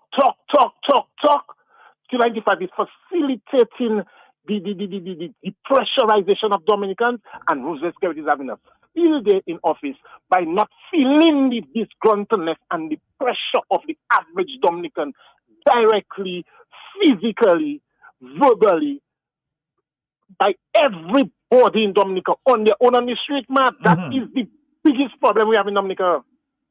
Yes. That's what I'm calling for right now. So you're saying to shut it down, shut it down for 6 weeks. How you say? Shut it down. Yes. And let's see how the natives in Dominica can contain their grievances, if they have any. So if Roosevelt Skerrit is a proper, good administration in government, whatever, we will know in 6 weeks if nobody can move. If they can contain, the pressure might be mild within them. So it's okay. He's doing a good job. Let us test the ground. All right, caller. Thank you very much. 4493 TAD. It's 9:34. We have 26 minutes before the hour of 10. On the telephone, yes, talk to me. Morning, man. Thank you. Morning to you. Morning. You're back. Yes. Me to call, Matt. What's that? Matt, he's so correct, right? There's one of the organizers in Tortola that is to organize and recruit people to come to Dominica to vote. Matt, this young lady was in Dominica not too long ago, and I was at the bank, and when she spoke to me, I said to her, you responsible for what is going on? She said, Caesar, you're correct, but nothing again. Dominica gone. I said, I'm telling you again, you're responsible. You need to go to the radio and apologize to the people. And she said, Caesar, I will never get involved in that again. So, Matt, something is happening. I am encouraged. Thank you, Matt. All right, thank you very much. 449-3095-96 and 97. Hello on the telephone, yeah? Good morning, my brother. Morning, sir. How are you? I'm good, man. Man, I'm listening to you this morning. To let this lady know, Blue, that Skerrit don't come in and do anything in St. Thomas. His base is very strong in St. Thomas, which you know that, Marty. So what is he coming to do in St. Thomas? Is it a meeting that was sponsored by Labour Rights in St. Thomas, or is it Labour Rights money that he's using to come to St. Thomas? That's just a question. As I tell you, Matt, the Labour Party we are family, and as I tell you, I'm living in the Virgin Islands, and I've been paying my dues for the party. Our party is a party that pays dues, so our party we use the money, our party money to do our transaction we have to do. You know, that matter of people talk about it is the state money. You know what I'm saying? So letting Blue know that the Prime Minister will come in and see if he's solid is in St. Thomas. I'm living in St. Thomas, but which you know, and the Prime Minister base is very strong in the Virgin Islands. It's not a might, it's not maybe. But I'm just asking you a question. I've asked it before. Is he coming on a trip sponsored by the Labour Party, or is it coming on a trip sponsored by the government of Dominica? Well, Matty, I think you know the Prime Minister number, isn't it? I do know the Prime Minister's number. I'm not asking you a question because you may be one of the organizers. I think he would be the best one to answer you, man. You know what I'm saying? You're laughing. And man, I send you a voice note. I spoke to Hector John. I can recall I was in the Virgin Islands and Hector had my name say that I get an apartment in Dominica. Uh-huh. I met Hector John. I told him I could have sued him and sued the radio station for saying that I get an apartment. And if he want to know if I'd get an apartment, he could go to housing and housing at everybody named that they get an apartment. So you as my friend, when people say people get stuff and they have no information and no proof about it, you need to let them know that you cannot say such and such stuff if you cannot bring your information. Again, thank you for calling, Irwin. Thank you. But there's some government insider is saying, Matt, this could never have been written by the Prime Minister, and especially the last paragraph that says the meeting will be chaired by yours truly, Mr. Paul Alexander. Security will be tight. Unwelcome guests will be dealt with appropriately, given numbers that people should call. I don't think, as I said, the Prime Minister have seen this press release. I don't think he would try. I'm saying aloud that he would want to associate himself in asking people to stay away. 9:38. Hello, on the telephone. Yes, Matt, good morning. Morning to you. Morning. Matt, I 100% with the fella that asked for a suspension on Q for a while. Right. That's a nice holiday for me, yeah? To me, too much talk. And it's true. When we have our thing to go and vent is on Q event, but we're supposed to go outside. Matt? I'm here. Okay. This morning, Matt, I was watching a protest they have in Georgia. Okay. About some bill they're going to pass and the people and them do not want that. And Mike, a fight burst out in the house where they were going to pass the bill this morning. Uh-huh. Ministers start to fight with one another inside there. And protesters on last side they protesting by the house and they decide they're not going anywhere. Until when they come to pass the bill, ministers start to fight inside there. And Dominica, we just sit down talking, and just calling Matt. Okay, Matt. All right, thank you very much. Thank you. Well, that'll make a nice holiday. I'll just sit back and relax. And yeah, if somebody's willing to pay me for 6 weeks, that'll be good. Hello, on the telephone. Matt, good morning, Matt. Morning to you. Matt, the only few reasons I could see why Roosevelt Skerrit is maybe visiting St. Thomas and other countries, Matt, is because he's going to give a farewell speech. If not, he wants to call election, Matt. And he's trying to rile up the people support to come and vote when the time comes around, Matt. But Matt, Roosevelt Skerrit, if he calls an election, is because pressure is being brought to bear on him by different governments and so on for him to call elections. So he wants to call an election to legitimize his government because nobody participated, no political party participated in the last election. So these are the only few reasons why he could be visiting other places, and calling liberals wanting to speak to liberals. So let us wait and see, man. Would you say that he would call elections without electoral reform? That's the next question. And you noticed my friend Irwin could not tell me whether he's coming on a Labour Party invitation. Maybe the Labourers are sponsoring him, or is the government? Is he on government business? Who's paying the bill?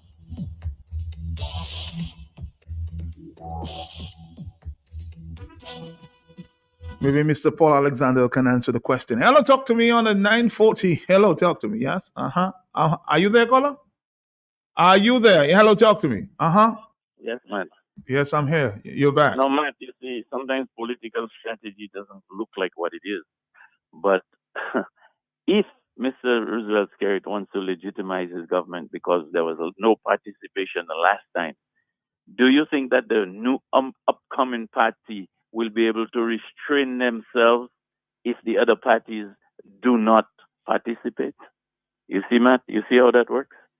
So that new party that you're hearing about, right? And we know who is behind it. One of those people behind that got a technical pardon. Right? Hear me carefully, I'm not mentioning any names, one of those persons got a technical pardon in the court. Technical, yeah. Now, to us, that might not seem like anything, but to that person, it may be something, and he may be bound by it. Is this an opportunity that they will not be able to refuse to run, just to legitimize the next election, whereas the opposition forces might want to stay out because they saw the opportunity how the United Workers' Party stayed out, but two candidates independently still went in. What do you think about that, Matt? Is that an interesting situation? And is Mr. Skerritt financing such a move by such new party? These are some of the questions we need to ask ourselves. Thank you. All right, this is hypothetical as well. 942.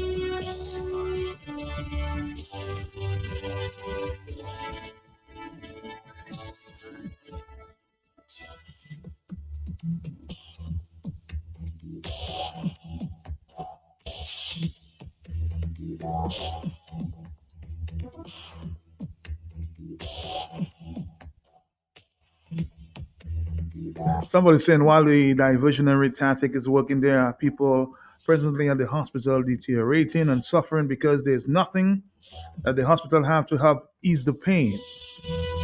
The man's family brought a urinal and overnight it disappeared.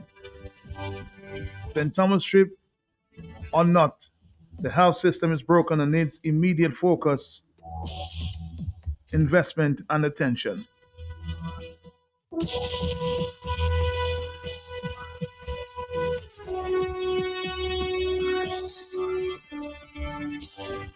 Another person is saying, if Q95 closes for 6 weeks, somebody's trying to sponsor that, huh?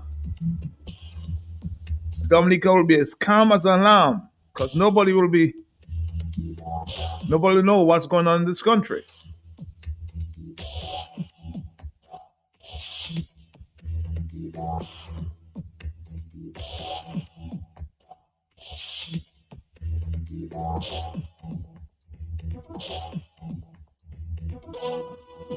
On the telephone, 449-309-596-97. Hello, talk to me. Yeah, Matt, morning.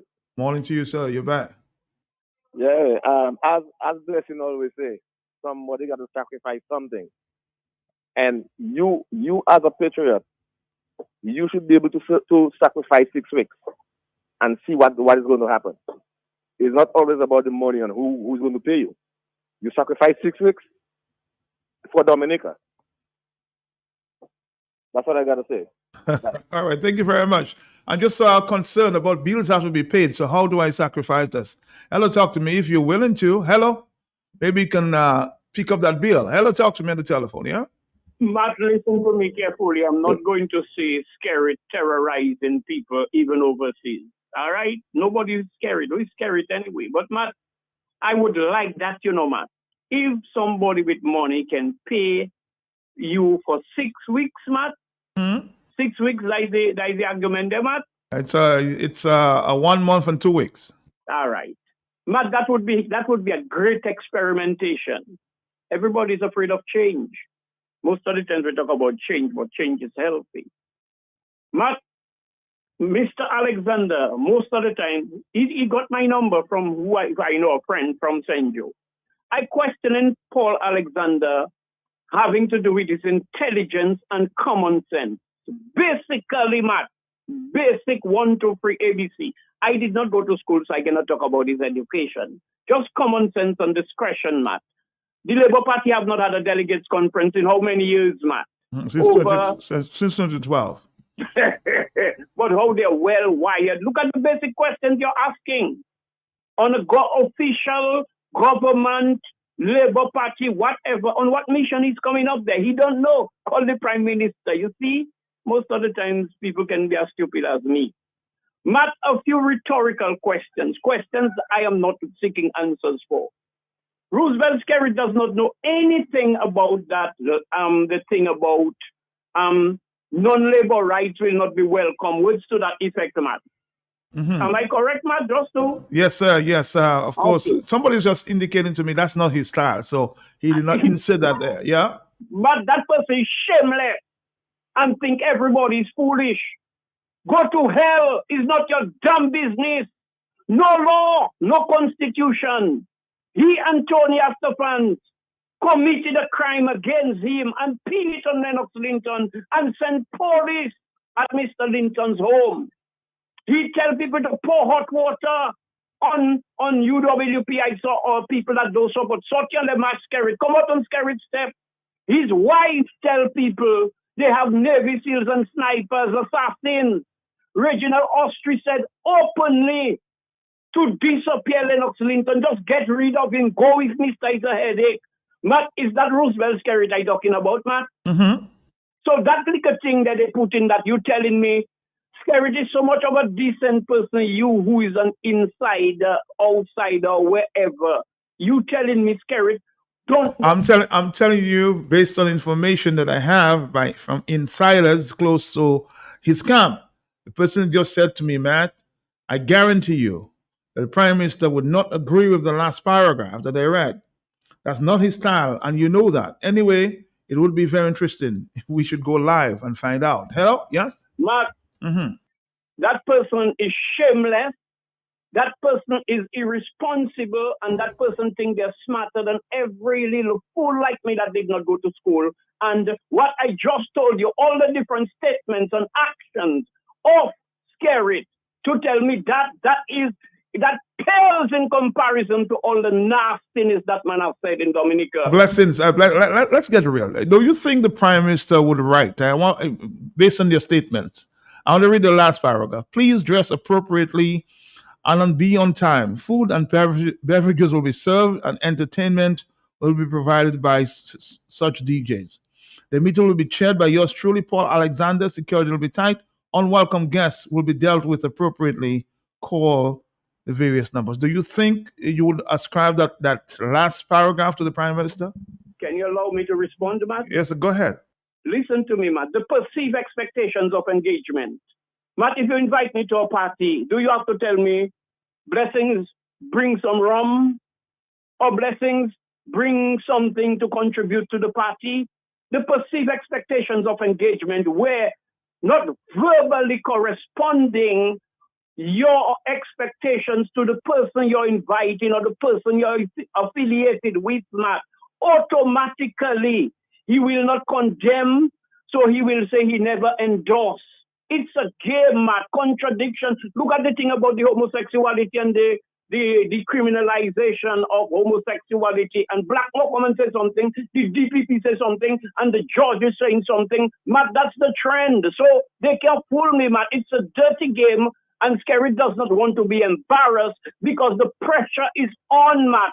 And they're in the Virgin Islands. But knowing his style, blessings, knowing his style, I just want you to be very frank and objective. Knowing his style, do you think that you would want people to stay out of that meeting? Non-labor rights, Matt, they stated clearly. Non-labor rights should not come there because you will be a disruptive element to the thing. You might ask questions, putting him on the spot, make him feel embarrassed because you know when he starts to say, because when he had, Matt, you yourself, Matt, you're a journalist and you're a diplomat, you have to walk a fine line. All right, blessings. Well, thank you very much. Thank you. 950. But not everything you read, you have to believe. Huh? Hello, talk to me on the telephone, yes? Matt. I'm here. You're back, boy. You're back. What's going on? You disagree with blessings? But let me tell you this. You see the word, the area that's dressed appropriately? Mm-hmm. Matt, it is actually telling people dress in red. Aye, Matt. Matt, thank God for blessing, you know. When you have to cut him off. But when you have to let him speak, Matt, let him speak for you. And I gave him a lot of time to speak too. 9:50 is the morning time. Hello, talk to me. Once you disagree, well, that's a different point.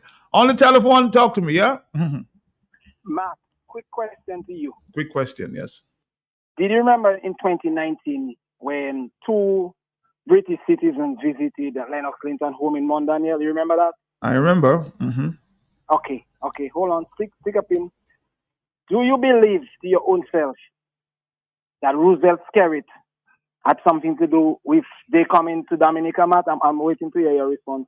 I cannot tell you that. I don't know that. Okay, Matt. Matt, have a blessed day. Stay Right. blessed. Thank you very much. 449-3095, 96 and 97. Hello, talk to me, yeah? That's Jerry Charles. Hi, Jerry, how are you? Yeah, my that's Jerry Charles. All they're telling you, them Malpelte, is to dress in red, you know, Malpelte. Dress appropriately. Matt, you are the one who is not reading into the whole thing, you know. Do you believe your own self? I don't know where this is going. 9:51. Hello, talk to me. You can believe what you want. Hello, talk to me. Dress appropriately can mean for you interpreted as dressing right. I can't say that. That's not what it's on the script. Are you there on the telephone? Yes, Matt. How you doing? Matt, the callers are bang on, you know, Matt. I mean, you know, you're a journalist. You may not be able to say how they see it, but the callers are seeing it, and I believe they're seeing it right, Matt. The perceived Roosevelt Skerritt is not the real Roosevelt Skerritt. So you saying if somebody dresses in yellow, they wouldn't be allowed to enter? That's what you're saying? Matt, that's not what I'm saying. What I am saying... Well, it's exactly what you're saying, because you're saying the person appropriately is not dressed appropriately, you will allow them to enter. I don't really get the trend that you're going. I understand. But Matt, listen to this. The perception of who Roosevelt Skerritt is in public, especially for his supporters, is very different from the actual Roosevelt Skerritt. That is what they're saying. Because the perception, for example, someone asked that question. When you ask the guy the question about who's paying, you remember Roosevelt Skerritt to that similar question. It's not your damn business. Blessings told you that. It's not your damn business. Go to hell 3 times. That is the real Skerritt, right? But you might say, but that's not his style. But that was the real Skerritt we heard. So when you say it's not Roosevelt Skerritt's style to keep people out, what do you really mean? You mean that he's all welcoming, but in reality he's not. He's not. He's not all welcoming. He is the type of guy that will say, go to hell. And we heard him say that before, and Blessings gave you a few examples of the real Roosevelt Skerritt. So you have to make a distinction between what is perceived as the genteel style of Roosevelt Skerritt and the actual ruffian Roosevelt Skerritt, hard and bold and loud. Thank you. All right. Hello, talk to me again. It's interpretation. At 9:54 is the morning time. Very interesting morning that we're having this morning. Very, very interesting.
Let's go back to the telephone. It's 9:55 in the morning. Talk to me, yeah? Mm-hmm. Mato. Yes, how are you? I'm good. Roosevelt Skerritt can say anything, Matt. Read between the lines. The people are right. Dress in red. Make anybody come there in blue for you to see. There's nothing Skerritt cannot say. Thank you. All right, thank you. Maybe I should get to Mr. Paul Alexander. Maybe he has his own interpretation of what will happen there this weekend in St. Thomas. Maybe I'll try to call Paul. He's a guy who likes to engage. Hello, talk to me on the telephone. Yes, 449-34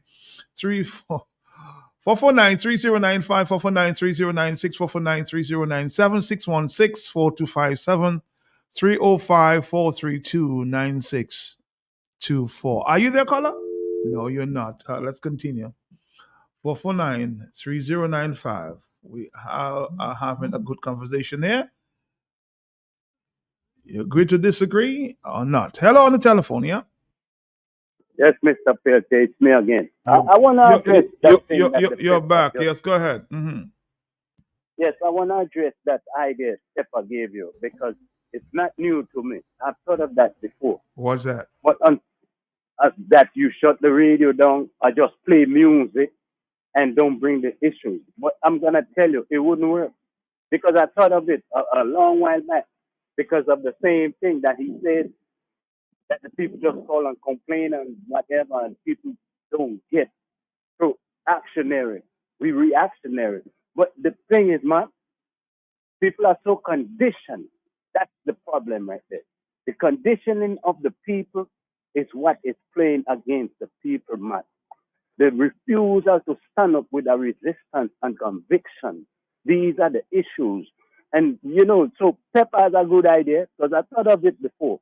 But in further thought in my mind, it's not going to be the solution. And somebody say, well, the people won't be informed and whatnot.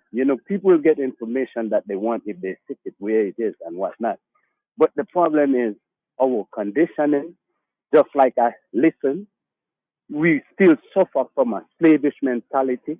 We don't see ourselves as a people that's truly independent. We say independent, but in a word, but in our action, we still depend on somebody to treat us like a baby. And, the kind of thing I'm saying, Matt, is if you do that today, right, starting today, like he said, you start a GoFundMe, and we pay you, you shut the radio down, the radio gets its funding for that period of time as an experiment. You open the radio next week, 6 weeks from now, the people will be in the same condition. They will not stand up and do anything because I've noticed people only react when something is really directly is harming them personally, per se.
I decided to get straight to the source of the information. We learned this morning, sometime yesterday, that the Prime Minister is making a courtesy call to St. Thomas in the U.S. Virgin Islands. And from information gathered, that meeting will be chaired by yours truly, Paul Alexander. Security will be tight. Unwelcome guests will be dealt with appropriately, and certain numbers are given there to call. I got this morning there, Mr. Paul Alexander on the telephone to basically tell us a little more about the meeting and tell us more as to what is meant by security will be tight. All unwelcome guests will be dealt with appropriately. Mr. Paul Alexander, good morning to you, sir. How are you doing? Good morning. Doing very well. And what about you? Well, I'm happy that you could call. You could engage us in some conversation. So people are very concerned about your last paragraph there. Are you the one who penned that note? Yes, I did. So you wrote it personally? So when you say people are very concerned, you mean labor rights are very concerned about the No, we're meeting talking they're about going to have? we're talking about generally. People are concerned as to, you know, So why what- would people be concerned about Listen- the Labour Party business having a meeting in St. Thomas? The so- only people to be concerned are labor rights, not ordinary people. so it's not. Did a labor right call you? Did a labor? Hold on, we're not making noise to you, Mr. Paul. We're concerned because the Prime Minister is everybody's Prime Minister. Would you agree? But the Prime Minister is not coming on a government official visit. It's coming. All right, so he's invited. I just wanted to make sure that what we're talking about is true. He's coming on an invitation from the labor rights. Correct. Okay, so who's paying the ticket? I. You are paying the ticket. Well, I'm very happy that you can say that. So if somebody wants to come to that meeting, are they welcome? But how can somebody come to a Labour Party meeting? It's not a public meeting in the Oh, party. It's it's a not. private meeting inside a house, inside a place. Okay, I get you now. So it's just for labor rights. All right. Why will But that's what the script said. It explained everything. It's something. The Prime Minister is paying a courtesy call to labor rights for the support they have been given to the Labour Party, ironclad support over the decade. Okay, so He's coming to tell them thank you for that. So nobody else will be welcome outside of that. If somebody is interested in being a labor right, are they welcome? Sure, of course, because Okay. remember the script said labor rights and friends. You must pay attention to detail. No, but you're giving more information there. You labor right and friends. How do you know that that person will be a friend of the Labour Party? They might be coming there to pick information. So you are telling me that I don't know the friends of the Labour Party on St. Thomas? That's what you're trying to tell me? You cannot be trusted of everybody. That's my point. Well, that's your point, but that's not how it is. Also, everybody's a friend of the Labour Party. I said, I know who are the friends of the Labour Party, and I'm not the only one. We have many Labour Party people on St. Thomas, and they know who are the friends of Labour. So they're friends, but they're not supporters of the Labour Party. No, that's not to do with supporters. They are in St. Thomas. They don't have to be a supporter. They can be friends of the party. They can contribute to the party, and that's no problem with that. They sympathize with the party. When you say that they should dress appropriately, do you mean that they should dress in red? So why should we tell Labourites to dress in red when red is the color of Labour? Does that make sense? No, I'm asking you a question. When you say to dress appropriately, do you mean that they should dress in red? No, I meant that they should dress in blue. You're not making any sense right now. When you say No, appropriate, but when you say appropriately, what do you mean? So you don't know when you go into an event, you have to dress appropriately. Can you just walk in? I'm saying, what do you mean appropriately? Does it mean that you have to be dressed in red? I'm trying to come to your defense here. The defense of what? Why should I? What do I have to defend? I'm a Labourite. What am I defending? No, but you said dress appropriately. Does it mean appropriately? Does it mean that you have to be dressed in red? That's my question to you. Dress appropriately means dress formally. Oh, formally. Okay. All right. Well, thank you very much. Anything you want to add, Mr. Paul Alexander? Because What I want to add is that if the Labour Party has a meeting in St. Thomas, why should that be worrying? No, it's not worried. We were only asking the question whether the Prime Minister was coming there on the Labour Party ticket. Is he sponsored by taxpayers of Dominica, or is he being invited by the Labour Party? Nothing wrong with that. I'm just saying people seem concerned. The Prime Minister is going to St. Thomas as the political leader of Labour. He's not on a government visit. How can? Well, he's not the political. He's not the political leader of Labour, my brother. He's a political leader. He's the leader of Dominica. Okay. So the Labour Party. It's the Labour Party administration, but this is totally different than being the leader of what? What you're trying to say is that anytime the Prime Minister is traveling to go anywhere, he's the Prime Minister of Dominica under a Labour Party administration. Whether he's going on a vacation, whether going on a fun trip, he is on an official visit. Oh, but I don't think you're trying to twist around, but you're not getting the message. No. You have to know the difference between an official visit and a private visit. But this is not this is not an official visit. This is a private visit. Correct. Okay, we agree with that one. And because you said you are the one sponsoring, you have no problem with that. But you could not answer the question. You did not answer the question as it means to dress appropriately. People were saying that You know, when you can say appropriately, you mean dress in red. You defended that. So it means come, dress, and look well, and look good. You don't have to dress in red, right? Yeah. Now listen, Matt. Let's say we had said to dress in red. Would that be a problem? No, it wouldn't be a problem. I'm just saying you said dress appropriately. Somebody might choose to bring a white colored T-shirt, or yellow, or a blue, or orange. They could dress. Once they dress appropriate, they could come.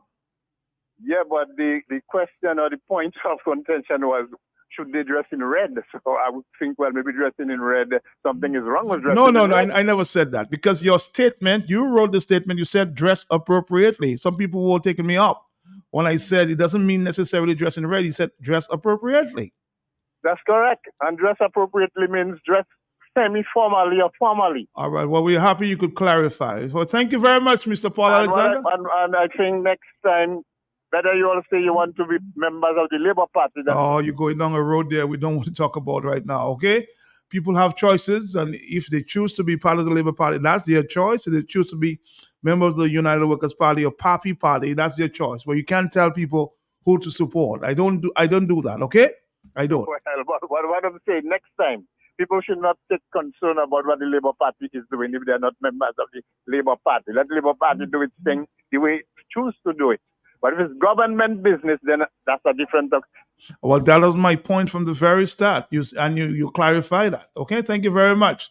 Mr. Paul Alexander, thank you very much. Thank you.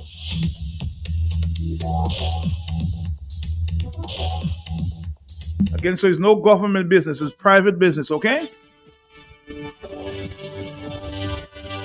And it's for labor rights and friends, as Mr. Paul Alexander said, the friends of the Labour Party. Just wanted to clarify. So if you're not a Labourite, you can't and will not be allowed to get to that place.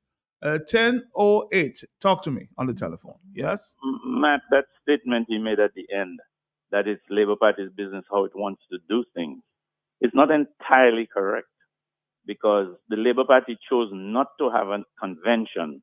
And in a democratic society, and even if you were to look at the constitution of the Dominica Labour Party, you would find that that is not constitutional. And they cannot just do what they want. They should have delegates conferences, and there should be a vote. The Prime Minister should not be the one picking the delegates. So they cannot just do things how they want, because they can choose, let's say they choose a radical idea that they don't want, let's say, Kalinago people in their party, for example, just to give an example. They cannot decide on that, man. They become like the white racist parties. That, well, if you're black, you cannot be in our party. In a democracy, that cannot roll. You cannot choose to do that in a democratic arena. If you're a dictatorship, however, you could probably choose to do that. And we've seen some dictatorships that are leaning that way, where they want to kick out all the immigrants out of the country. In different European countries, there's the rise of this kind of nationalist parties. And even in America, Trump is hinting it. Trump is not blowing the trumpet, but when he hints it, it empowers all the racists. We've seen that. So you cannot just always do what you want. You're in a democratic arena. And we expect that things will go by the vote. Good morning. Right, thank you very much.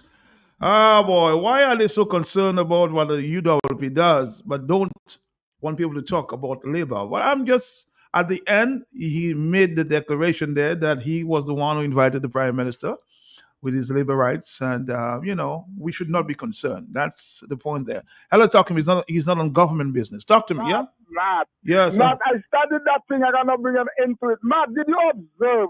Did you take note? Did you notice, Matt, when he said to you, everybody knows that Red, Lord have mercy, Red is Labour Party color, Matt? Did you make note of that? Yeah.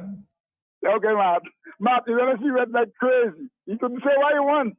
Tony Caesar says so. So dress informally and go there. You don't have to dress in red. So everybody don't dress in red and go. Hello, talk to me, yeah? What's up, my brother? What's up? How you doing, sir? How you doing? Well, I just listening, Matt. Uh-huh. I want to give you a little blows, because I don't believe that is a thing as a journalist for how much is that. Angelo listening to you, Angelo will give you some blows. That's nothing to take up, Matt. No, they don't waste your time and go and introduce. So I should not talk about the Prime Minister going on a trip, whether it's your business or the Labour Party business. I should not talk about it. You should talk about it, but you should have a first section like how you just have, and then you brush it on the side and continue with your flow. You don't continue dragging it before the morning because you know the trick. Because people have questions, my boy. I don't see the relevance of that conversation. People have questions, and you try to get people our question answered. That's basically what it is. 10-12, hello, talk to me. I'm not going to continue that conversation. Are you there, caller? Yeah? Yeah, greetings, brethren. And how are you doing? Yes? Yeah. Uh-huh. I'm excellent. Matt, isn't Roosevelt Skerrit the Prime Minister of Dominica? That's what I said, yes. So if he's going on a meeting, shouldn't be about Dominica's business right now. Labor right comes in when it's election. My brother, you governing Dominica. You're supposed to be on Dominica's business. What are you doing going to a labor right, whatever, only function? My brother, them things, you think presidents in the United States can say, I'm coming to a meeting just for such and such a people? Brother, you're governing the entire country, man. Whether it's labor rights, workers, freedomites, papyites, APP, PP, whatever it is. You're the prime minister. You cannot be going on your labor rights meetings only overseas, bro. You're supposed to be, everyone's supposed to be there to know what's going on island, to benefit the island. Them labor rights, man, their mentality is messed up, man. And this man have to get out as of years ago. You got to get out. He's not doing right for the country, man. People are feeling it. People are hurting. A friend, I talked to one of my people a couple of days ago, and I'm surprised here. Not even the mangoes are tasting good. And I believe that. The place is so messed up. People, I just had to laugh, man. Yeah, I'm serious. Have a blessed day, man. Have a blessed day. Well, he said that the Prime Minister is coming to St. Thomas. It's Labour Party business, huh? It's not Dominican's business. You heard him said that, not me. He's the Prime Minister of Dominica, but other Dominicans are not invited. 10-13, hello, talk to me. We're living in a real country, boy. Hello, yes, you're back. This speaks volumes, man. This is saying that the Labour Party has an arm in that country which is coming to vote. That's what it's saying. It is saying that arm of that Labour Party in that country and in every other country, wherever it may be, they come to vote. That's what it's saying to me, that they will come to vote, and very soon. And it is also saying to me that long silence that you see on electoral reform coming from the Labour Party, the muted commissioner, all that is just going to spring up on us, and the election is going to be called. That is what and the so-called legislation will allow these people to come and vote. That is how I see it. And he's warming them up because he is already ahead of us. He might not tell us anything, but he knows what that legislation says. And he only knows when the date of the election is going to be. So, talking about fairness, it's out the window, Matt. It's out the window. It's all going to spring on us in a rapid fashion. He already made the statement to it, Matt. It's not my speculation, right? You agree with me, Matt? I agree. Yeah, he made it plain. No one is going to stop him. He's going to railroad that thing. So watch out. It's coming. Well, he made an announcement sometime, I think early April, that he would have a discussion about electoral reform. No information about that, but he's busy going to St. Thomas this weekend to talk his labor rights. I guess the rest of us, should not be concerned. Hello, talk to me on the telephone. Yeah, 449-3095. Talking business to labor rights, but not the rest of Dominicans are not or should not be concerned. Hello, yes. Matt, good morning. Morning to you, sir. Yes, sir. And Matt, you see, that's just another example of how the scary family parties divide in Dominica. That's a perfect example.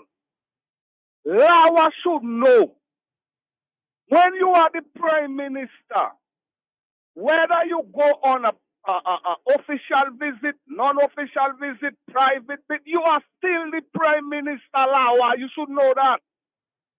You understand? This guy he talking about. It's a simple point. Now, if the Prime Minister, God forbid, goes to St. Thomas and something happens to him, is it the Prime Minister of the Labour Party? You know, it just doesn't make sense. You know what I'm saying? Matt, that's why you have to call these guys out, because he is still the Prime Minister of Dominica, whether he go on a official visit or a private visit or a party or just go and see who. Roosevelt Skerrit, well, not my Prime Minister, but they say he's still the Prime Minister of Dominica. You understand? And that is a perfect example of how the Labour Party is who dividing the country, because he's telling Dominican, we shouldn't be concerned if Roosevelt Skerrit go and do Labour Party business. What about those people that weak and still think Roosevelt Skerrit doing a good job, and they want to join the Labour Party? He telling you there's no place for you in the Labour Party, and that's one of the differences between the Labour Party and the UWP. The UWP is an inclusive organization. Everybody, whether you blue, red, green, we're talking about Dominica. But a question I have for you. Mm-hmm. There was a case where it's alleged that Roosevelt Skerrit had interfered in the last election in the Virgin Islands, and some of the senators they was taking him to court. You have any update on that, Matt? No, though. But from what I gathered, that they're not interested in that one. No, from what I gathered, no. Oh, okay. Because I remember you had one of the senators on Q talking about they're going to take him to court. And Matt, my last point is that you know have a different take as to closing Q95, because Q95 is a valve to release Dominican frustration. I don't believe that. For me, it is the opposite, and I'm talking as an individual. That's Bob Marley now talking, man. The information people of Dominica are getting on Q95, that is what should trigger them to drive Roosevelt Skerrit out of office. When I have to listen to what's going on in Dominica, that is what motivates me and know Dominica is heading in the wrong direction. We are not responsible for our own resources. We are not in control of our own monies. When you hear the security minister allegation have been coming black and white, how he violates some woman that was pregnant, and then law and order is a disaster. But these are the things that should drive people. It's not when you get the information, you have to act. You know what I mean? You have to use the information to better Dominica, to motivate you. You don't need Lennox Linton or Thompson Fontaine to. People should just come out based on what is happening on the country, the information they're getting. So to me, it's almost an opposite effect Q95 is having on me personally than saying we should shut down Q, because Q really seen people frustration, and if we shut down Q, you're gonna be so frustrated you're gonna blow up. My brother, I don't see it that way. What causing me to blow up is the information and what's going on in the country. Yeah, and the evidence, the facts, not the propaganda, the facts. Parrot selling black and white. The police chief alleged to be involved in cross-country kidnapping. Racketeering is going on in those different departments. The Electoral Commission have neglected their duty. The DPP is at Matt Dominica, and that is what motivates me and know we need change. So what we have to do is talk to our neighbor. Everybody should be on the campaign. Everybody should try to get somebody to come out with them. Not shut down Q. Although I might be wrong, I'm just saying that's just my view, man. Thank you so much. All right, thank you. Well, everybody have different views on that one there. Whether you should shut down Q, somebody else would take on the So take on the bill for the 6 weeks, huh? But remember, always we have many advertisers. You might also have to pay that bill, so it's not as easy as 1, 2, 3.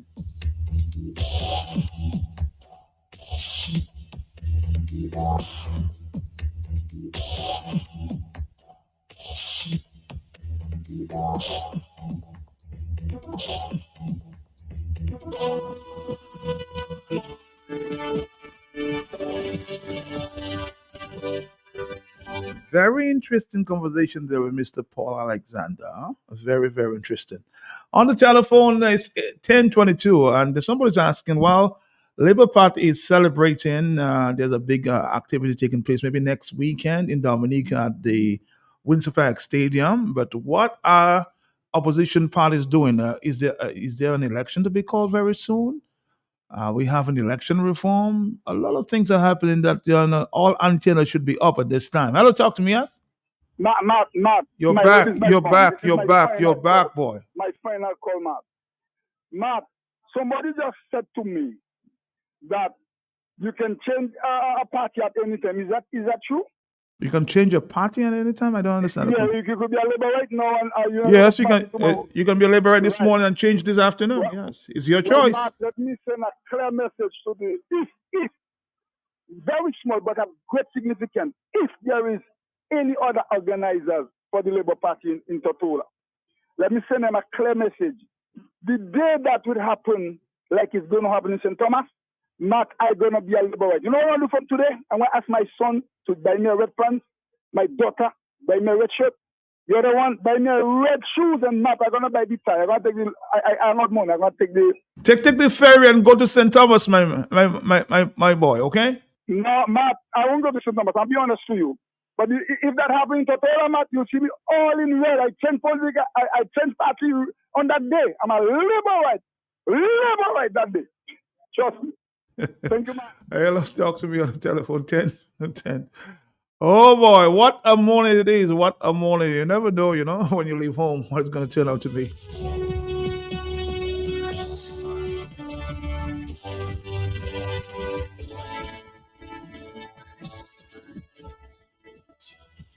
On the telephone, hello, yes, good morning. I'm here.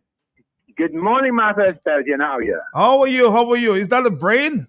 Of course it is. Okay, the brain. How are you doing? Oh, in tremendous batting form. Why you want to find out what is the formal or whatever it is? Why do I want to find out what? I'm just trying to find out, brain, because our prime minister, he belongs to all of us, right? He's the prime minister of Dominica. He belongs to the Labourites. He belongs to the workers. He belongs to the Freedomites. We're just asking the question whether the prime minister was traveling on official business or state business. That's the question. But Matt. I'm here. Matt. I'm here. But you know what the caller is, my brother? What you want to make a business that since when you know the party caller change? I never talked about anybody party call. I'm just saying I was asking the question, brain. I was asking. He asked you should come to appropriately dressed. So what does he mean by appropriately dressed? That's what the question. Within the circumstances, come in red, my brother. Oh, come in red. Okay, all right. So people who wear white shirts or yellow shirts don't support the Labour Party? Apology. There's no apology. That's a private thing. And I'm asking you, people who wear, like somebody on the fence that wanted to join and maybe dress a white shirt or yellow shirt or blue shirt, are you telling them not to come? Dress in red. That is it. No compromise. So, okay, the Prime Minister travels to St. Thomas this weekend and something happens to him. Does he belong to the Labour Party or does he belong to Dominica? You're too controversial. I'm asking questions. You think I'm controversial when I'm asking a question? Does he belong to the people of Dominica? Does he belong to the Labour Party? My brother, don't spin us. Oh, Brain, thank you very much. I didn't go to school behind the blackboard, Hello, talk to me, yes? Well, you have to agree, you have to agree. He represents Dominica. Hello, talk to me. He's the Prime Minister of Dominica, not the Labour Party. Yes? Morning, Matt. Morning to you, sir. Morning. How are you doing? I'm good. Okay. Matt, ask bring for me how we so good doing at the hospital. Oh, I didn't. I almost forgot that. Yes, I heard that he was not doing too well. He was. Ask He him was. He for was me. at the hospital. So, Brain, you can call back and find out and tell us how Sogo is doing at the hospital. Okay. Thank you very much. Somebody was asking. I forgot to ask that question. Are you there? Sogo, good morning to you. Matt, good morning. Morning to Good you. morning. Are you still on the subject this morning, my boy? I am on various subjects this morning. Go ahead. Okay, my boy. Nowhere that prime minister be. I don't want to be there. I don't want to see him. I'm putting it on record. Only way I can go is if I have some holy water for me to put on him. You know, like when Jumbie see holy water, well, it's me and him, right? It's me and him, Matt. I just don't want to go nowhere he be. So nowhere he be doesn't trouble me. I love you, my boy. All right, thank you. I love you too. Somebody says, Matt, notice rates the Dominican Labour Party political leader, the Honorable Prime Minister. He is there in the capacity as Prime Minister. Again, he is there in the capacity as Prime Minister. He belongs to everybody. Hello, talk to me, yes? You might not be a Liberal, but he's the Prime Minister. Mr. Belty. How are you? Well, fireman touching bed. Mr. Belty, let me tell you something. Tell me something. You know what I really realized in my world of Lagos, in the Caribbean, that's what black people really actually. Mr. Belty, you know when they bring them slaves on the plantation, I always talk about it because it does hurt my heart. You know when they bring them slaves on the plantation, right? They couldn't vote. They couldn't be nothing. They were just like slaves. They can do that, do this. Nobody have a mind of them. They can't speak for themselves, right? Mr. Belty, no matter which black man in the Western Hemisphere, you can be a president, as Obama was in America. You can be a lawyer. You can be what you are. No black person in the Western Hemisphere will never get respect and honor from this type of people we running among in the West. You know what I'm telling you? So when them black little fools, I'll call them, think that they have an education or they can dress in jacket and tie, they have a this and that and they think there's something. And they cleanse all themselves, all in darkness. And some are all in America. Or you cannot come to Rivanica, right?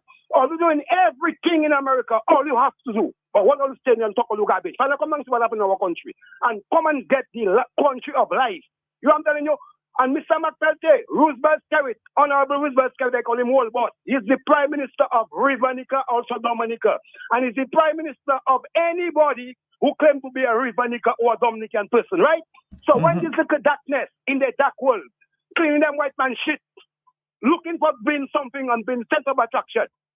Tell them, fireman say, they have no credit left. And all they can do is just bring out, I'll call it, some of them is, call your brother will say, tell some of them have some bad breath and hygiene problem. Tell them, check that.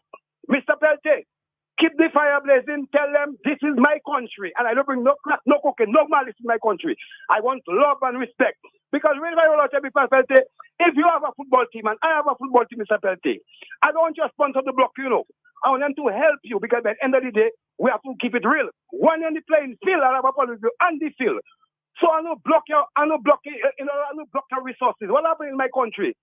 Some people want to block the resources of the country and yet they want to leave the country. But the country cannot employ you if you have no love and respect for the country. Up and running, this is the real fireman. All right, the fireman say he's the Prime Minister of everybody. Hello, talk to me on the telephone, 1029. Staying connected? Introducing Digicoin, the brand new loyalty points program from Digicel. Every time you activate any prepaid Prime Ultra bundle, you will earn loyalty points that you can exchange for amazing prices. Are you like, seriously? Well, yes, it's that serious. You can earn rewards just by activating a plan. The more you activate, the more coins you earn, the higher chances of winning prizes. So why wait? Stock those Digicoins today and treat yourself to more. Download the My Digicel app to check your Digicoins and win today. Digicel, better connected.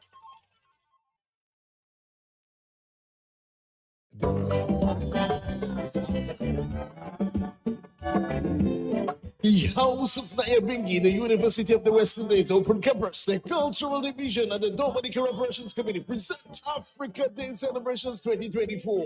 Rally Round Reparations at the UE Open Campus, Africa Village. Don't you where you come from? As long as you're a black man, you're an African. Thursday, May 23, symbolizing the educational component. Educational exhibition by the schools. Teachings and school cultural activities at 7 p.m. Panel discussion, the topic, health and reparations. Panelists include Dr. Irvin Pascal, Jacqueline Primo, and Dr. Benjamin. Moderated by Dr. David Johnson. My African spirits, guide and protect. Friday, May 24, symbolizing Africa Dress Day and health component. Symbolizing in healthy foods, natural eating, Africa fashion display, and evening with poetry, drumming, and more. Africa unite.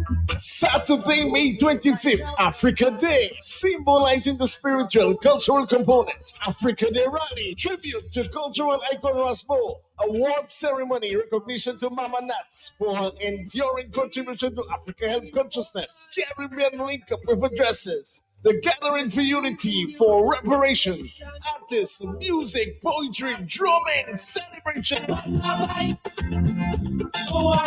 On Sunday, May 26, 12 noon, memorial celebration for Desmond Delmans Marcel Moses Rasmo at White River in Point Milan. Partners include QFM The Big Station, Creole Handbit, House of Nyabingi, and more. Africa Day celebrations 2024, May 23rd to May 26th. Rally round reparations. Just received at ESA Trading Limited a wide range of disposable diapers. Your very favorite, world class. Giggles Babies Diapers, specifically designed for your baby's comfort. With stretchable elastic sides, cloth-like backing, super absorbent, and super strong. Available regular or pull-ups in small, medium, large, extra large, and super extra large. Prices as low as $5.50 per packet.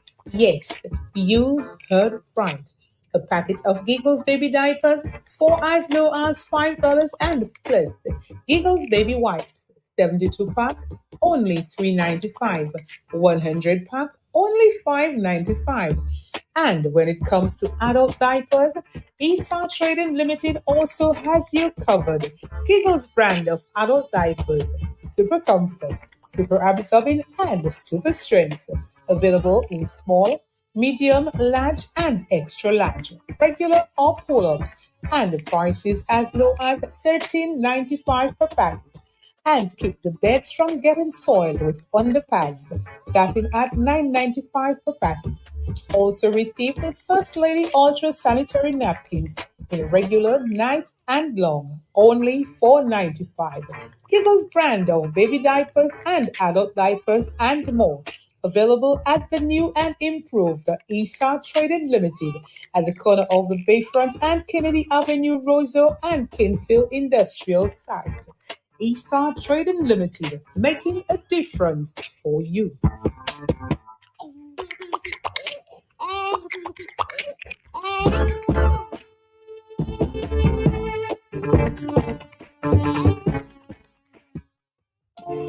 Fresh Market Pharmacy has extended to customers with its new additional location at Best Price. 2 convenient locations on the Dame Eugenia Charles Boulevard and at Best Price Riverbank. Fresh Market Pharmacy provides over-the-counter medication, health and personal care, prescription drugs, and natural supplements. Our experienced pharmacists and technicians provide the best quality services. Call 225-6883, 255-6875. WhatsApp 316-0310. Your prescription bill just got lowered.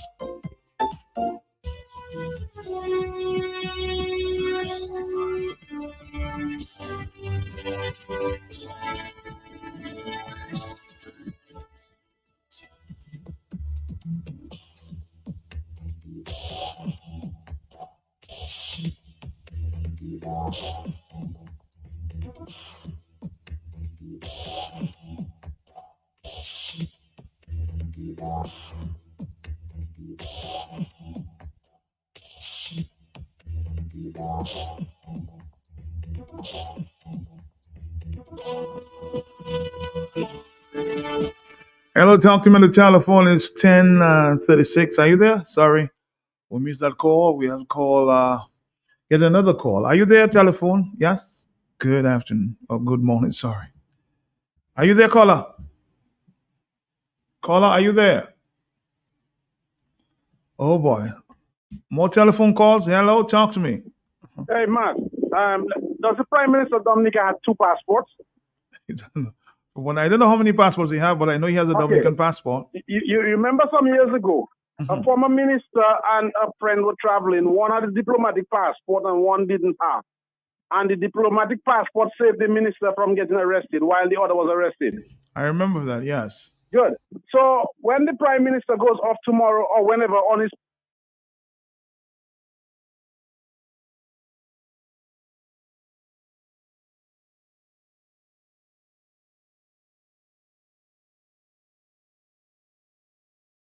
I want to know, is he going to abuse the diplomatic privileges and travel the diplomatic passport? All right. Will he be given per diems for that visit there to St. Thomas? The questions will come on and come on and come on, Mr. Paul Alexander. Are you giving the Prime Minister his per diems as well for the day?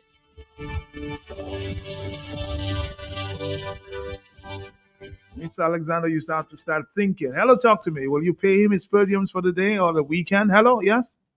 Yeah, man, I hope he's only the Prime Minister, not a... We're watching. We hope we don't see a whole delegation going to St. Thomas. Well, he said he invited the Prime Minister. I can't question that. So we'll see what happens. But Yes, I'm let me here. tell you. Tell me. Dominicans taking everything for a joke. And I myself seeing what is happening in Dominica is serious business. But if you walk around Dominica, it's like we just seen a ghost town, you know. We just seen like people moving like robots, you know. People don't even know what they're about, you know, Matt. People just moving, you know. But I went to town and the number of people I see losing their head. But it's a shame. I mean, all over the place. A lot of young people, a lot of young women, a lot of young men, yes, they're losing their heads. A lot of young people. They tell you, well, boy, I'm frustrated. I cannot get a job. I don't have money. Mommy, can you buy a food for me? Can you give me this? Can you give me that? And not telling you not to go to town and move around the country because everywhere you pass, somebody is begging you. And these people overseas that saying, I want them to come down here and at least spend 1 year. Spend 1 year in Dominica because they come down here, they spend a couple of months and they leave. But I want them to come down and spend at least a year in Dominica so they will see what grind Dominicans have in Dominica. Matt, let me tell you, things are very hard in Dominica and tough. And we just sit by there and people just sit by there and they're taking everything for you. Matt, I got a cut on my farm. And let me tell you, Matt, every day I had to bring my dress in so the nurse could dress my hand. Every day, Matt, I had to bring my dress in. And people just sit there and take this thing. Matt, let me see if Dominicans going to sit back and put this government there on their back. Because, Matt, if you didn't do for us in 20-something years, it's not now. You will do something good for us. And it's worse and worse and worse. And it's just, see what? The man right now is just there enjoying himself. You can see him on Facebook. Whilst people taking their grinds, the man enjoying himself. You can see the man on Facebook. The man dancing away, laughing at people. And people taking those things for a joke, man. I think people need to step up. Thank you. All right, thank you too. On the telephone, yes, there are more telephone calls coming in there. Let's see if we can get a call there on the overseas line. Are you there, caller? Yes, I am here. Good morning, Matthias Peltier. Morning to you, sir. Morning. Good morning, Dominicans. Matt, it is rather interesting that the Honorable Prime Minister of Dominica, Roosevelt Skerrit, leaves Dominica and goes to the Virgin Islands, encouraging people to break the Virgin Islands electoral laws. That is tantamount to inciting a riot, because you break the law if you're rioting. You kill somebody, that is breaking the law. When you are going there and you are congratulating persons who left the Virgin Islands to come to Dominica to vote for it. In the Virgin Islands, Matt, for those who don't know, you are ineligible to vote in the elections in the Virgin Islands if you have voted in any state in the continental United States or in any country in the world. You are ineligible to vote. So if he's going there and he's enticing Virgin Islands citizens to come to Dominica to vote, he's inciting the creation of a lack of integrity in the elections in the Virgin Islands. And that should be a serious offense. And as the Prime Minister of Dominica, he should be held liable for doing that sort of thing. Seriously. And people like Lawa and the rest of them, they should be charged and deported. Because this is serious. We're talking about electoral integrity in the electoral process. And you're doing it brazenly and openly. Secondly, Matt, on the question of these new political parties, everybody can form a political party, but they don't last too long, Matt. Not even basic little groups, organizations last very long in Dominica. Because those persons who are talking about leadership, Matt, all of them, not one of them that I am aware of, have been able to present a basic project to any entity with any clarity of what it is they want to do, how the process and procedures to accomplish it and to carry it out. The exception to this is Bernard Wiltshire, who developed his plan for the trail, took it to the EU, it was approved, and they sent to the government. Afi Mate does these projects. Then you had when they did the consolidated development plan, it was done by Afi, Ron Green, and some others. The rest of the people who want to be political leaders and talk about leadership constantly, I give them that. They can spell leadership, but they have no understanding of what is the meaning of leadership and what is required for leadership. You have to be an Indian before you become a chief, but they all want to become chief because they are indisciplined, they lack structure, they lack integrity, and they lack honesty. Because in any organization, there are lots of different views. It's not an individual. On your hand, one hand, you have 5 fingers, man. No two of them have the same fingerprint characteristics. No two of them are the same length. That's on your hand. Your tongue and your teeth sometimes have what they say. How then do you expect 5 people to have the same, the same kind of, it is when you get together, because individually your finger can't do anything individually. You have to combine with the other 4 to achieve something. But they lack the ability to come together and by consensus develop a program. Everybody tell you they're not hearing their plans, they're talking about it, but they're not saying what their plans are.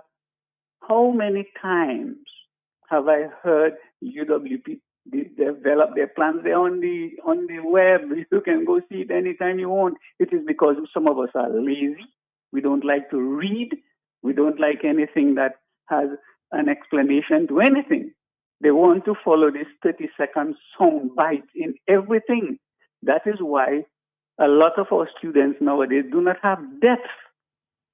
When you have somebody like Bottom Brain calling and making a silly question like that on a national radio, when we're discussing governance, government, and structure of governance, and talking about where you're read, he doesn't know that when the Prime Minister travels abroad, he is the Prime Minister of Dominica. If he's arrested in St. Croix or St. Thomas today or tomorrow for inciting the violation of the electoral laws in the Virgin Islands, it will be the Prime Minister of Dominica. It is the diplomatic cover he has based on Dominica, not the Labour Party that gives him diplomatic cover. It is his position as the Prime Minister of Dominica. But this is the kind of indoctrination that the young people get. That is why they don't know anything better. All right, thank you very much. We're going to take you out on that note. Of course, many phone calls are coming in. Thank you, Mr. Robinson. I'm sorry we had to cut you out shortly there. But significant points on the telephone. Yes, talk to me. Man, the thing Mr. Robinson say that if you vote Again, I don't want to welcome you. Maybe try somebody else, Mr. Mills? Thank you very much. Hello, talk to me on the telephone. Yeah, sorry. 449. You can discuss that point there with Mr. Robinson on your program on Kyrie FM, okay? 1046, hello, talk to me, yeah? Are you there?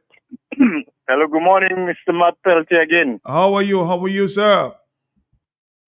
Good. I just heard a gentleman giving you some information about voting in the United States and elsewhere. The gentleman needs to do his research because after the war in Iraq, when Saddam Hussein was overthrown, Iraqis living in the United States of America were provided with the places to vote for a new president of Iraq.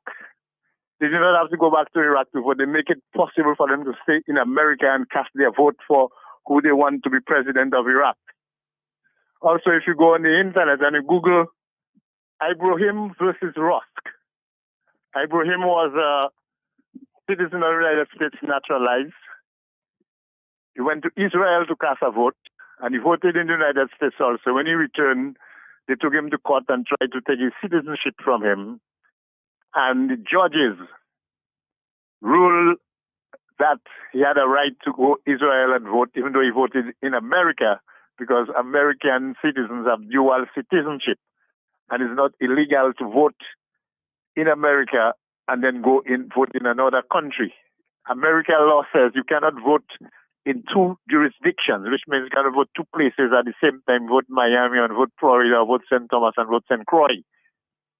Israel, Dominica, Grenada, St. Lucia are not jurisdictions of the United States.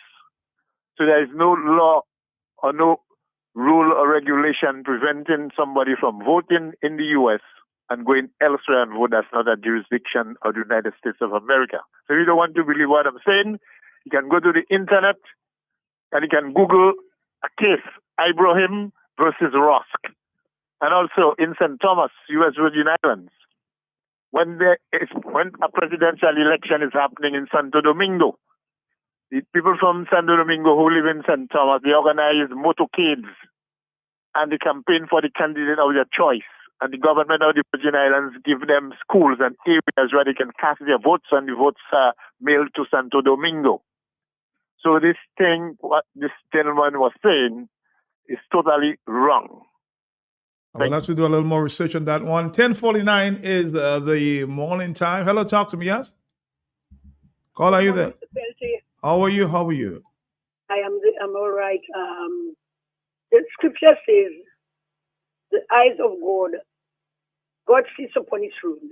His eyes is scanning in the whole world to look at the good and the bad, and to show himself strong on behalf of his people.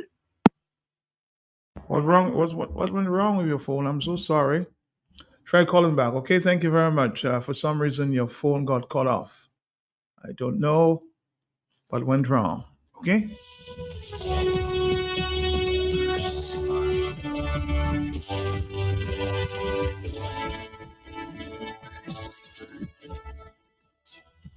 $10.50. Hello, talk to me. Yes.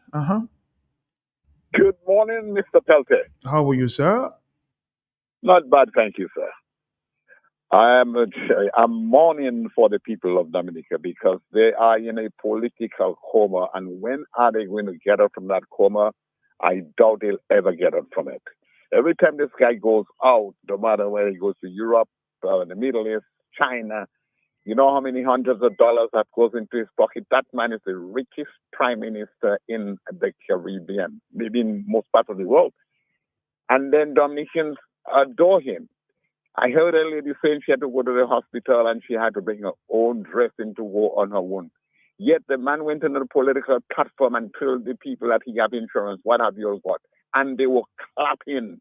That is ignorance.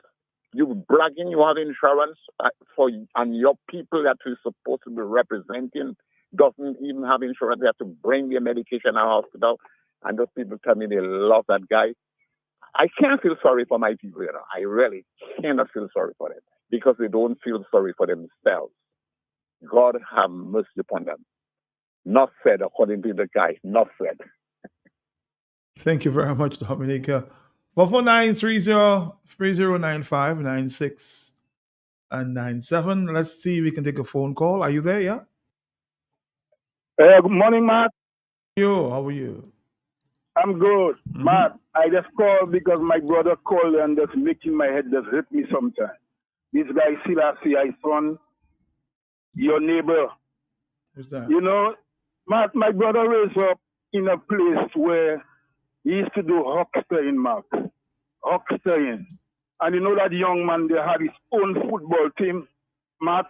That was a young man that had his own football team, you know. The man buy his uniform for his team. He buys shoes for players. Them guys that come out Layu and Central players. A young man that was doing so well and not involving in thief. My brother would never thief nobody thing. You know what I mean? My brother would never steal. I never know my brother in fact no bag I fall. And today, you raise up in the tongue, my friend. We raise up together. You know what I mean? We know how our country was. We never know bag I fall. How today told you see a man that's robbing your damn country and you just bless supporting the man. The man that go all over for trouble for that same thief, you know, man. How you can live like that, no, my brother? A conscious man like you and talking every day and bagay. You don't know about what you used to be doing, buddy.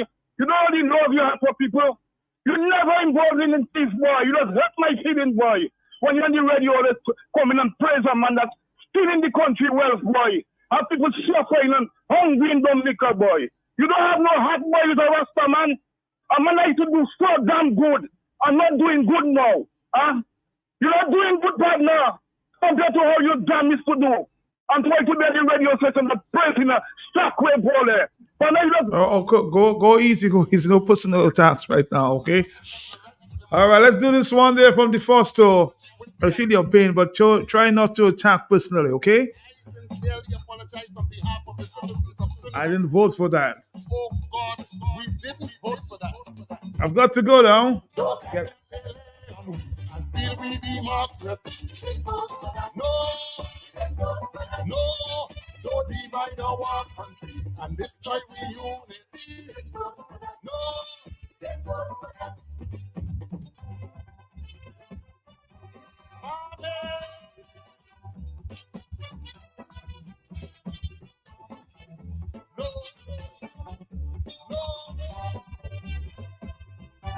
They say they could run this country, fooling everybody. I say, well, we go watch them. Bank up in the church fee. Well, today you can't get away. No. We go watch them. Why should we stay silent and not say one word? We must be defiant. Let our voices be heard. When I can't vote for that, my country, I give the choice. 6 more minutes before we go. Hello, talk to me, yes? Hello? Nobody there. Are you there, caller? Yes, Mr. President, you will fire my game. Mr. President, you something. You see the caller, I just call you. No, we don't get personal. That exchange there is not necessary, okay? That caller and exchange is going personally. I don't accept that, okay? I won't. No.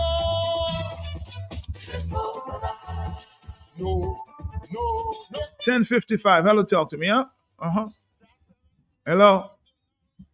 For underhanded dealings you saw. Now the people say you must go. No.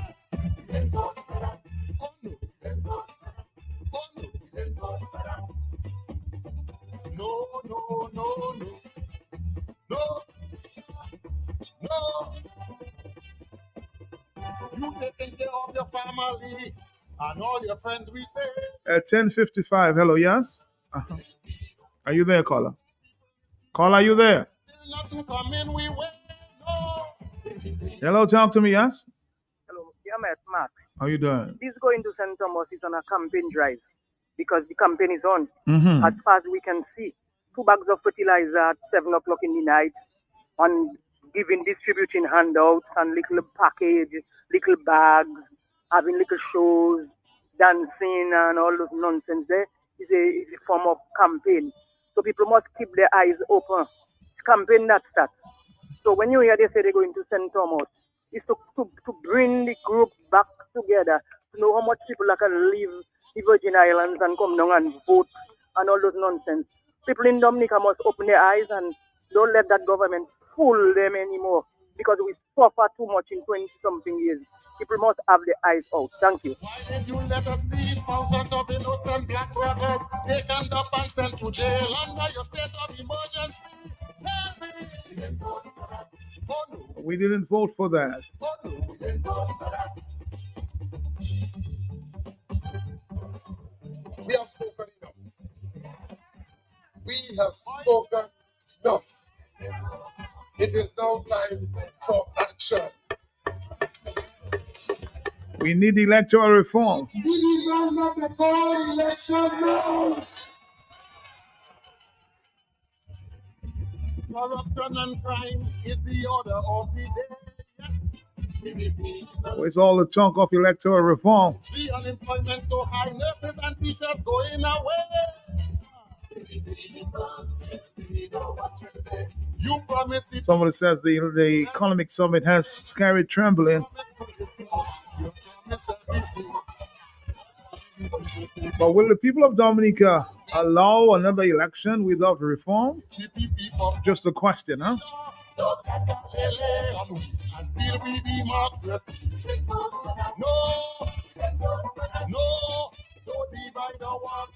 Man, you know what's very interesting about what this caller is saying about the Iraqi elections, etc., is that Dominica is being sold to non-Dominicans, right? All the lands and everything else, the work on the island is going to foreigners. The money is being kept out of the country, and all these people that come in to vote, like we would say, that a lot of them don't have Rapoboda to buy anything. They're not contributing to Dominica's economy, you know. So they come from St. Thomas, they come from America, they come in and they vote for this government on the backs of the people while the economy is going down. So the point is, why can they contribute other than just coming down and vote, right? Why aren't we buying the lands? Why aren't we developing our country? Why isn't the money circulating amongst the people? This lady that called and said, go spend a year in Dominica. You don't have to spend a year. You spend 1 week in Dominica and you feel the people's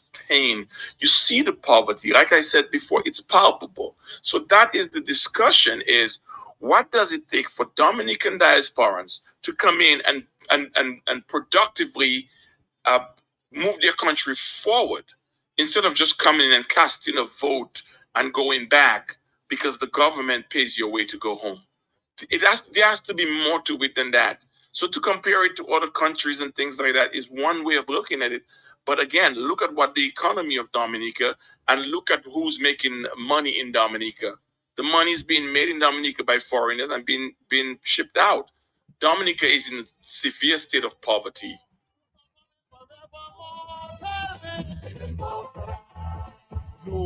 Oh boy, we have all time.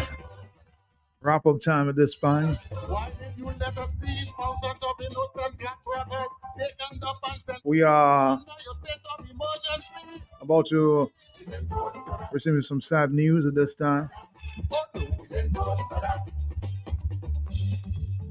from Bowie. Some sad news at this point. Very, very sad news.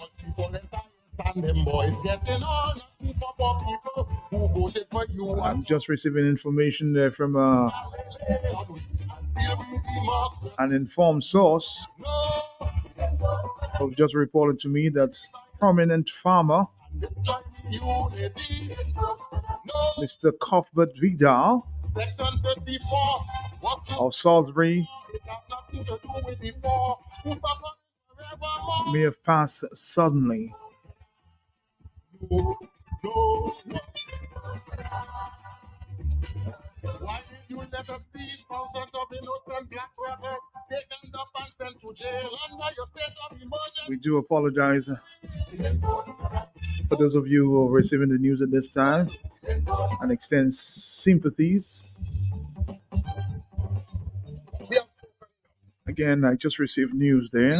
Unfortunate that Mr. Cuthbert Vidal from Salisbury, prominent farmer, may have passed suddenly. We'll get more information as we come back at 1 o'clock this afternoon, but it's very, very sad to hear this news. A very good friend of mine as well. And I'm very sorry, very sad to be passing on that information there.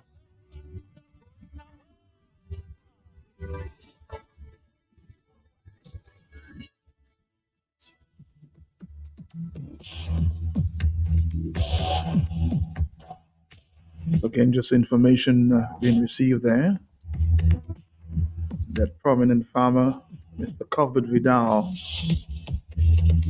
of Salisbury, may have died suddenly. Talk to you again at 1 o'clock.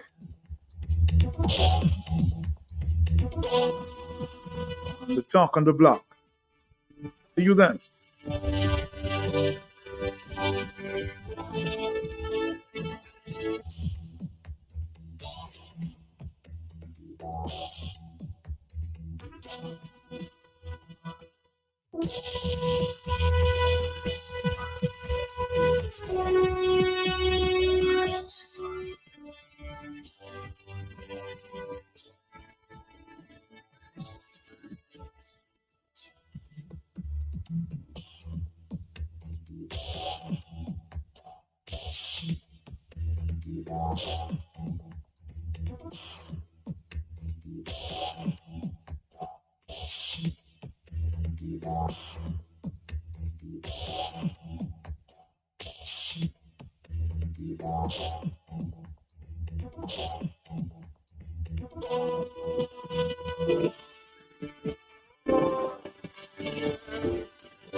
If you give a little more than you take, and if you try to fix more than you break, if you're the kind who takes